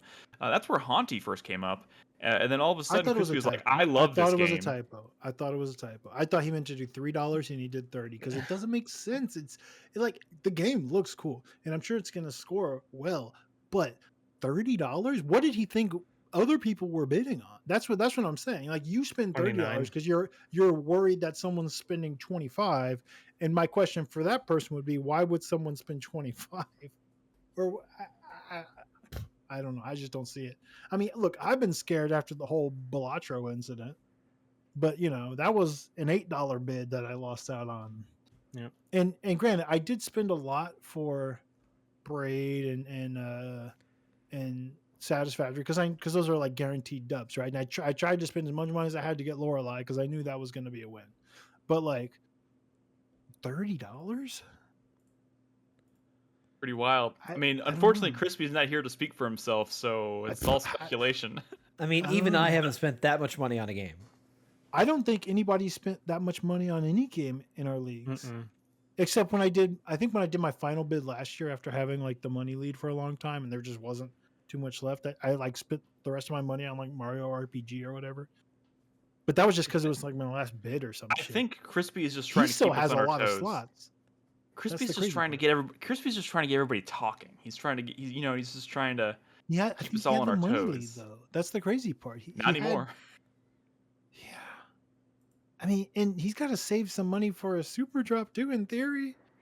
So hopefully he doesn't have to super drop Hunty. Well, I don't think Hunty. That's not. I think that's gonna do fine. But I mean, maybe Princess Peach. Yeah, I know. I'm just saying, what happens if it comes out and it doesn't score very well? That's true. And he spent $30 on it. He could get storyteller. I still would. There's no amount of convincing you could do, like in hindsight. Like we go back in time and you give your best pitch. I traveled from the future. Trust me, storyteller is going to be a 69 on Metacritic. I would be like, what the fuck are you talking about? I played this game. It seems super fresh. Seems super cool. It looks nice. The music's awesome. Like, what are you talking about? You could not convince me. So I mean, it could come out and it could just be even more racist than the Plucky Squire. I mean, like that's true. Well, nothing is going to be as racist as the Plucky Squire. I saw another trailer for that today, or another. What is it? Super racist, another trailer right? Or something. That looks so good. I hate Nolan. So good. I always love it when this joke comes up on our show because I know out there's like someone who's listening to their first episode of our show or something, and they're like, "What? The Plucky Squire's a racist game? What? That game looks so nice." And then, but I kind of lost the thread on the inside joke at this point. I'm just. I just hope nobody's taking it seriously, but it's still pretty fucking funny because the game's adorable. Yeah. Nolan's. I was afraid of Nolan's list, honestly, but the thing is, he still has 6 spots open, and then a lot can happen in 6 spots. Nick is the one he's kind of filling up, and I'm not seeing too many like L's. Even Indica's been climbing. Yeah, that was random. Indigo went up 2 points and then dropped another point, so now it's at 78. But I was like, I'll take the late game. Hellblade point boost, though, sure. I feel like Hellblade I think we were expecting more. I think it underperformed a little bit under what I was expecting, but at the same time, I'm not really disappointed in it because 83 seems like that's kind of where the first one ended up, maybe around like an 85. Yeah, I know, but I mean, you think of sequels, bigger, better, more badass. Like I was not expecting. Even and I think this is a whole other still... topic, but I was not expecting this response to Hellblade 2. I was also kind of shocked when I started reading the reviews. Like, oh, it's even simpler than the first game and just as long. Like, I was really surprised. I saw somebody who was like, somebody told me that the combat in Hellblade 2 is simpler than the first, and I literally can't understand how that's even possible. That's what I'm saying. Like, I found that shocking, and that there's less of it.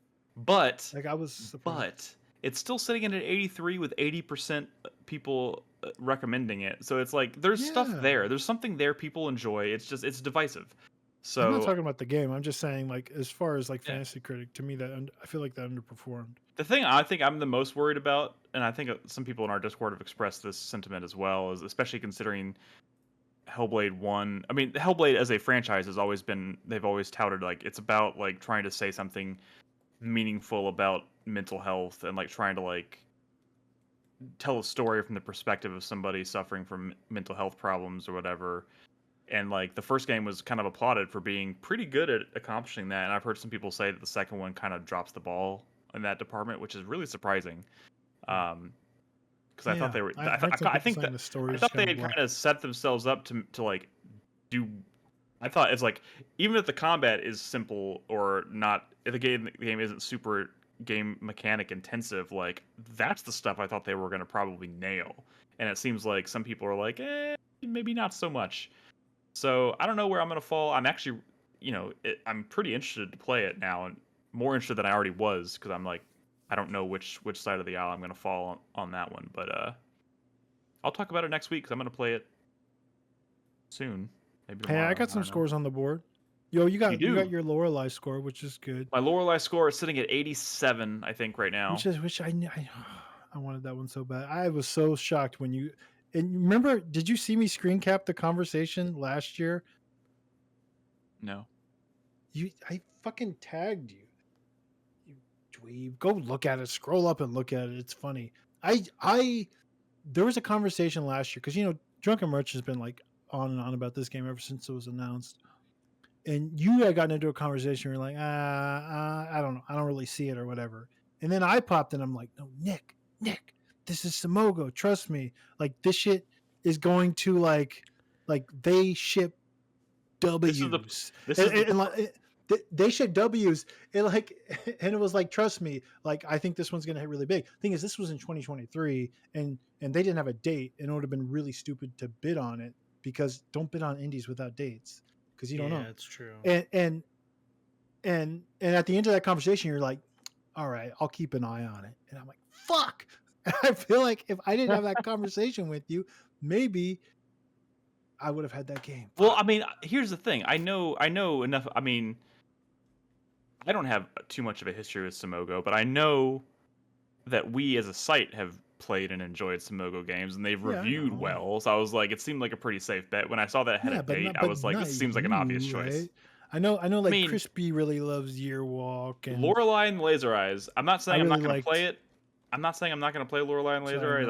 I'm looking forward to hearing Crispy talk about it next week. But yeah, I'm looking forward to playing it too. I just need somebody to buy it. I'm waiting for Carlos to buy it.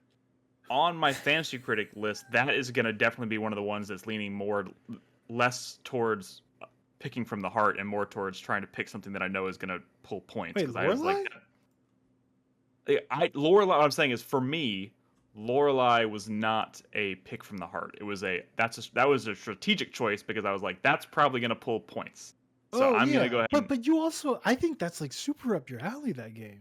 I mean, it might be. That's why I'm saying I'm really looking forward to hearing Crispy talk about it next week, because you're Oberdin pilled, you're Witness pilled, you're Animal Well pilled. I mean, it's one of those. Don't like that you're Tunic pilled. It's a Tunic game. You realize this, right? Look. I just think Simogo, and I immediately think of Yearwalk, and I remember how I struggled to get on board with that one. Have you ever played Device 6? I have not, but I also remember us talking. We talked about Device 6 on the podcast, and I was like, "This looks cool, but it does not look like it's for me." Sayonara Wild Hearts, I love that game. I never played that either. Again, another game that I think looked cool, but not for me. And I'm not saying this because I've heard people even compare Lorelei and the Laser Eyes to like kind of like a Resident Evil like in some ways. Well, the perspective and stuff. Yeah, perspective and puzzles and stuff. Maybe give it and kind of like the vibe of the story. Maybe it gives it kind of like a Resident Evil vibe, which I'm all for. This is a notebook game. You're gonna have a notebook full of notes. And that means I'll probably play it. I just, I'm gonna kind of wait. I have so much to play. I'm gonna wait to hear what Crispy says about it next week. I know Crispy's already like. Did you buy it? No. But Crispy's. Oh, okay. Crispy's like. Crispy bought it, and Crispy's been like. Steam account. Crispy's been in Discord, like going down the rabbit hole on Lorelei, so I'm really looking forward to hearing him talk about it next week, which we'll get to. So both going back to Fantasy Critic real quick, Dread Delusion and Cryptmaster, both on Carlos's list, both got points. I think Dread Delusion, you said earlier, we're sitting at a 75 now. Yeah.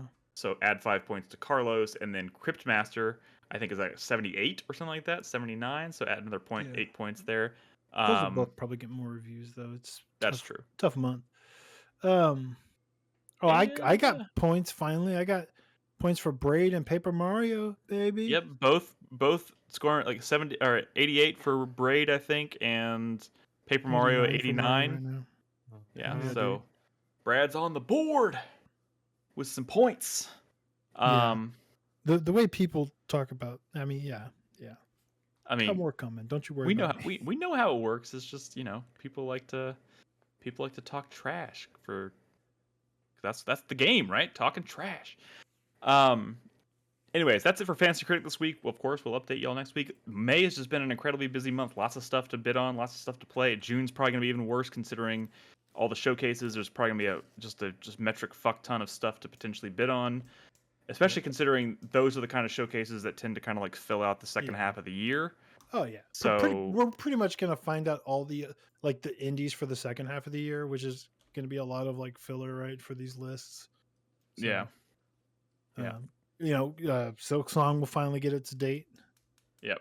Definitely. Dude, if Silk Song has a trailer and it's like January, I'm gonna be so crushed. Oh my god, I'm I'm gonna basically laugh gonna so become hard. the Joker of Fantasy Critic from now on. Because at that point, I mean, that was my number one. Yeah. What a waste. What a waste. Okay. Silk Song comes to those who wait. June's gonna be interesting. Especially, I'm really fascinated to see what Xbox's showcase is going to be like, especially after all these fucking layoffs. Like, holy shit. I'm fascinated, man. I'm like farting all over it already, dude. I can't wait. What? Excited. Boo them. Fuck them. I hope Phil Spencer trips and falls off the stage. What are you talking about? You're excited. Fuck. No. Did I say excited? I'm fascinated. I'm just genuinely like, what the fuck? Like, the amount of like, they're going to have to, like, what is even the strategy? Because everybody hates them right now. What is the strategy to like? They've lost the battle of public opinion right now. Like there's like and then having to turn around and do a showcase a month after closing these studios and like laying off all these people and canceling all these projects. They won't acknowledge it. I mean, you're right. Oh yeah, they're not going to bring it up. Yeah, no, they hasn't said shit. Yeah, they've already rehearsed the exact line of he's a care paragraphs necessary to answer the question. Yeah.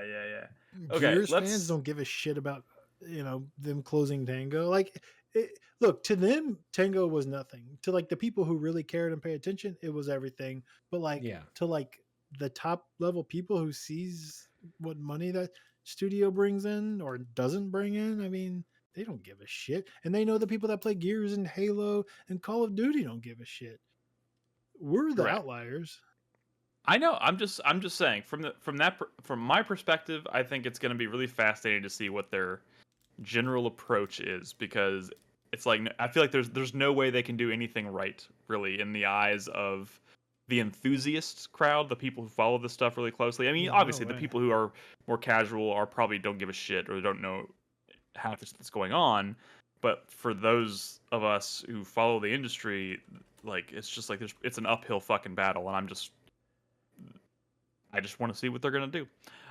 Anyways, let's go ahead and wrap up. I'm canceling my Game Pass. Fuck this shit. The only reason I haven't canceled my Game Pass yet is I have so many fucking games. I don't need this garbage. I was thinking about canceling my Game Pass, but I was like, I'm like halfway through Starfield and on Game Pass, and I don't know. Starfield. I'm gonna go back and finish Starfield. I thought you were a lot further than that. I mean, I've played a lot of it. But wait, I don't know. Coming to Game Pass? All right, one more week, Xbox. One more week. Then my principles kick in. Shit. Okay, let's wrap up, guys, with the 4-player minute. Also, a quick shout out to first-time chatter or returning Gamanac the Maniac. It's a cool name. Shout out, hello. Yes, we're still here. We're still podcasting. Come hang out. All right, let's wrap up with the 4-player minute. Brad, I got nothing. Someone else go. What? I wasn't prepared you don't have for that. To exclaim, just someone else can go. All right, Nolan, go. Okay, cute. I mean, I'll go. We'll go back to me. Just give me a second. Yeah, that's well, of fine. course we can go back to you. So like I said, what I talked about earlier in the show, my 4-player minute starts now.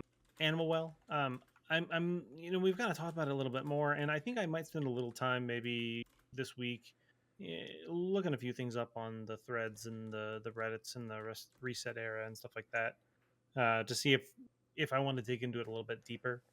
Obviously, there's other games that are about to start coming out.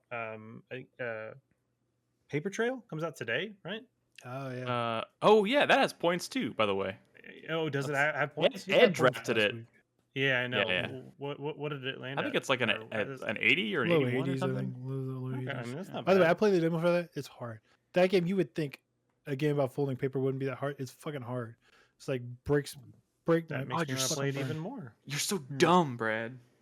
No, trust me, it's difficult. So that was me thinking back on like one of those like puzzle games that I'm like, oh, everyone tells me this game is good, and let me try it out, and I would just get frustrated and give up on it. Steven's Sausage Roll. That game was like notoriously. That game was hard as shit, and I just was like, "I'm fuck this game, man." But anyway, so Paper Trail, I'm definitely looking forward to checking that one out, as well as Haunty. I'm hoping it's good enough, but not worth $30. That is my hope. It's on Game Pass. Apparently. I know it definitely looks good for sure. I hope it scores a 71. No, but I hope I don't. For Crispy's sake, I hope it scores well. Honestly. Yeah, and that I will say that is my fear, and that's what I brought up earlier. Is my fear is Crispy bid $30 on this game, and it's not going to score very well, and it's going to dishearten him for the rest of the year. So we'll see what happens. I think it's cool. Yeah, for sure. But other than that, that's all that's really going on in the world of my gaming. I play when I can, and I play what I can. I got addicted to Animal Well. I wrapped that up, and then I'm looking for the next thing. I'm still playing Balatro here and there. If you didn't know, they did put out a big update to Balatro that balanced a lot of cards. They rebalanced stuff. They buffed some stuff. They debuffed some stuff or nerfed some stuff. They changed some of the core mechanics on how skipping blinds works and stuff like that. So yeah, if you put it down or didn't pick it up, now might be a time to relook into it, because it definitely has a lot of time went into the rebalance. Ooh. All right, Brad, are you ready? Nope. Chris Davis, your turn. My 4-player minute is just the general apathy I have playing video games right now. I talked earlier about games that are kind of on the next round of my backlog to work on, like Mad Max and Dead Rising 2 Off the Record and Divinity Original Sin 2 and Nier Automata. Those are priorities, but I may just have some weird ass shit come out of nowhere and convince me to play it, like fucking Crusader No Remorse or something like that. I don't know. I'm just kind of distracted right now. Also, like I'm building a house, and I've got my final design appointment this Saturday. So I've been prepping for that and getting all that figured out. That's taking up a lot of time. Man. And thank you, Chai Tai, by the way. He gifted me a 2-month code to Dropout, and that has been my nightly entertainment for the past week or so. Look at Chai, community hero, even with a broken ankle, leg. Yeah, he's leg. Fucking his leg. Hero. Yeah, he fucked up his leg, and you know. Yeah, I think leg. One of those things, and still just being an absolute community boss. Yeah, so I've been watching Game Changer every night and having a blast watching that, and I'm going to catch up with the rest of their content. That is a good show. Yeah, I'm up to the 3rd season now when they're in the middle of the pandemic. So Jesus, they put out a lot of content during the pandemic. Which one's Game Changer? It's the one where that's the one where there's the game is always different and no one knows the rules. It's like a panel of like 3 contestants. Oh yeah. Is that the one? What's that guy's name? Brennan something? Brennan Lee Mulligan. Yeah, he's on a lot of episodes of that. Okay. Yeah. Okay. That one's kind of been on my. I've been meaning to check that one out, because every once in a while clips will pop up online of Brennan doing stuff, and he seems pretty funny. So it's basically the old college humor crew doing their own version of Taskmaster sometimes. Gotcha. It's got Taskmaster energy. So if you like Taskmaster, you'll probably like this show for sure. Yeah. Okay. Just funny people doing funny things. Yeah. Okay. So yeah, that's basically been my stuff right now. Once I get done with this next round of house stuff, I'll be free to actually play more video games. So you act like you didn't just blow through a JRPG. a 30 RPG that I've been playing for over 2 weeks. Like, that's over 2 weeks. You know how I am, Nick. I finished I do Zelda in like a month. So that's a 150-hour game. It's wild. Yeah. Yep, it's wild. All right, Brad, are you ready? Fuck. No? Well, I mean, what do you want me to say? I got nothing to talk about. A lot of games. I'm drowning in games here, you know. Y'all want to know what Henry's been playing? He plays games talk to us about what you've been introducing your son to. introducing him to? What do you mean? He makes his own choices. You know, bought him a SpongeBob game. He's like, I don't want to play that shit. He's That's playing garbage. Grand Theft Auto. He makes his own choices. He well, I told you about Goat Simulator, right? Mm-hmm. How he found a portal where he like. I haven't told y'all this. He's been playing Goat Simulator 3, and where you're a goat and you're like fucking shit up. You like, you know, you just headbutt people and they fly across the screen because it's like surprisingly violent, right? It's like a violent thing where you're a goat. Familiar with Goat Simulator, but I'm not familiar with what Henry's been doing with it. The most recent one, yeah. Just murdering he found people. He found a portal. He's like, look, Dad, and he jumped into it, and out popped like a guy, and he's like, look, I'm just a guy now. And then he's just going around like the guy's doing violent shit. I'm like, this isn't okay.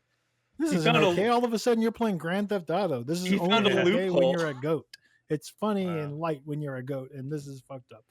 But I don't know. He always wants to play that, but that's on my PC. He always wants to play that and Dreamlight Valley because that's on Game Pass. Ooh, if I cancel Game Pass, they can't play Dreamlight Valley anymore. Oh, you got him again. They love Dreamlight Valley. Disney's Dreamlight Valley. He plays a lot of Miitopia. You know what Miitopia is? I do not. I know the name.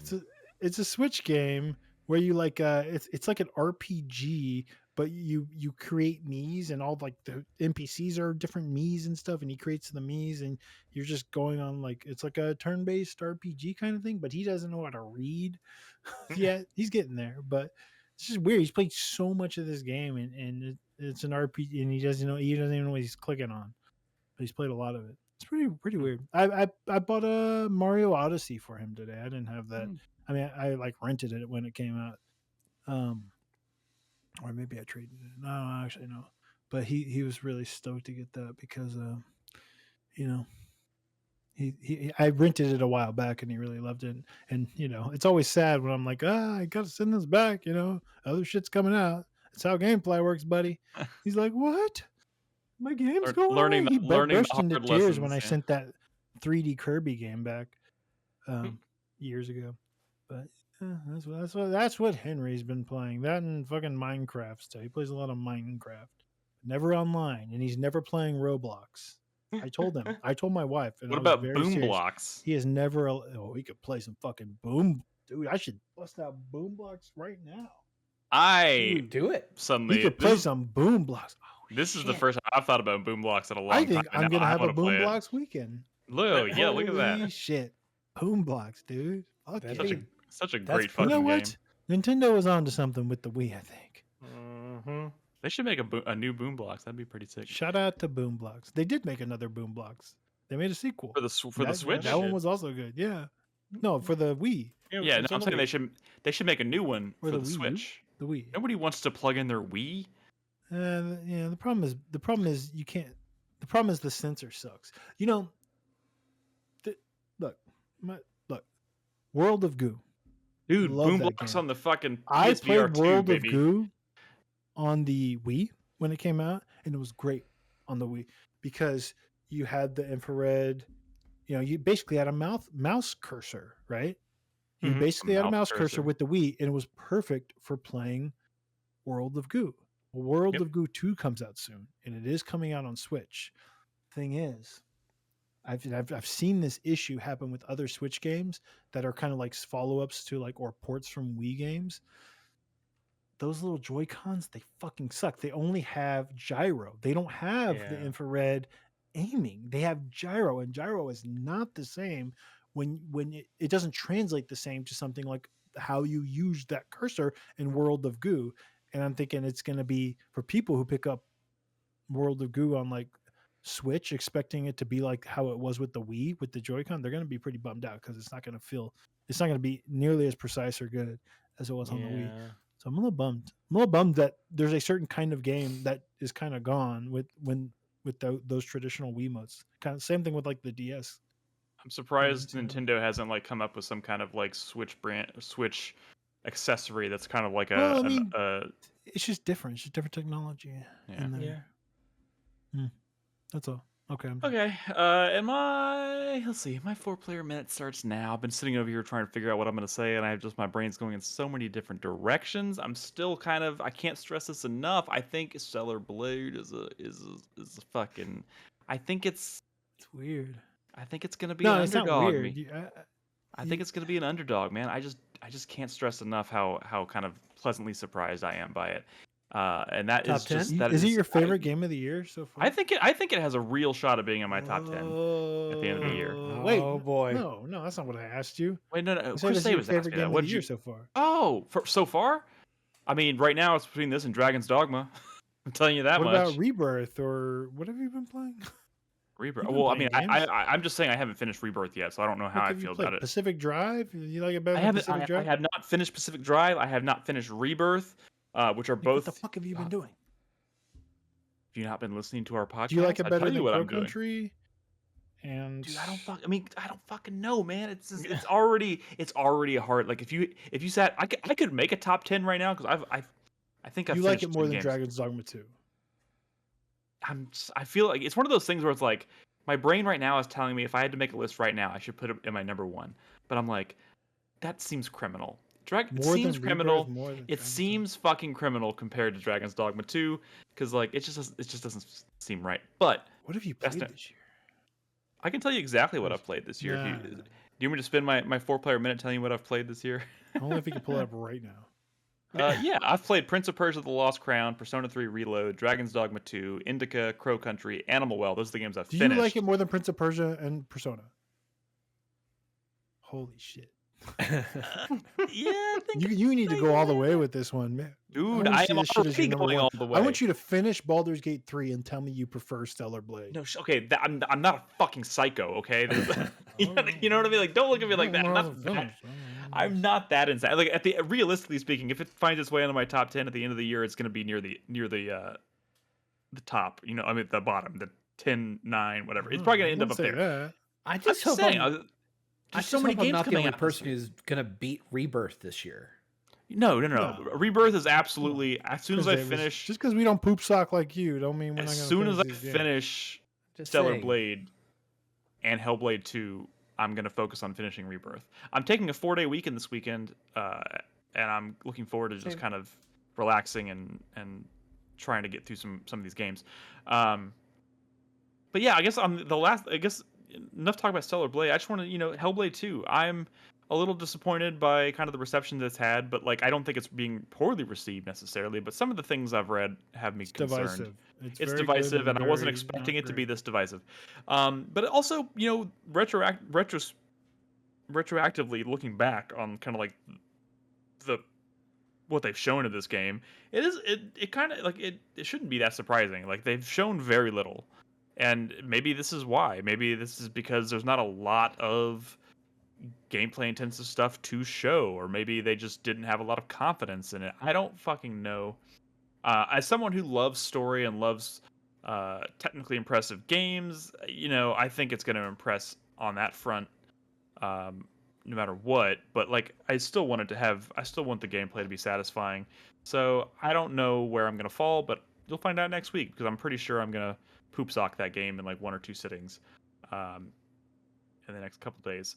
So yeah, look forward to next week. I'll talk about it and we'll see where I stand. But yeah, that's it. That's what I got. I'm looking forward to the showcases in June just because new game announcements are always exciting. So we'll see what happens. But it doesn't really change the fact that the industry's fucked right now. So yeah. Anyways, I think that's it. That's our show. Thank you for listening, guys. Tune in if you're interested. If you're listening at home, you can tune into these episodes live every Tuesday nights. We go live at around 8 p.m. and for the first 30 minutes, we just watch game trailers together with chat and talk about them. It's called Trailer Talk. Tune in for that, and then at 8:30, we've been starting the recording. So, in the meantime, you can find our podcast on Spotify, all the different podcasting services, all that stuff. You can find us on 4playernetwork.com. But yeah, in the meantime, guys, we hope to see you in Discord at discord.gg/4player. But in the meantime, be good to each other, play video games. Good night. Bye. Bye.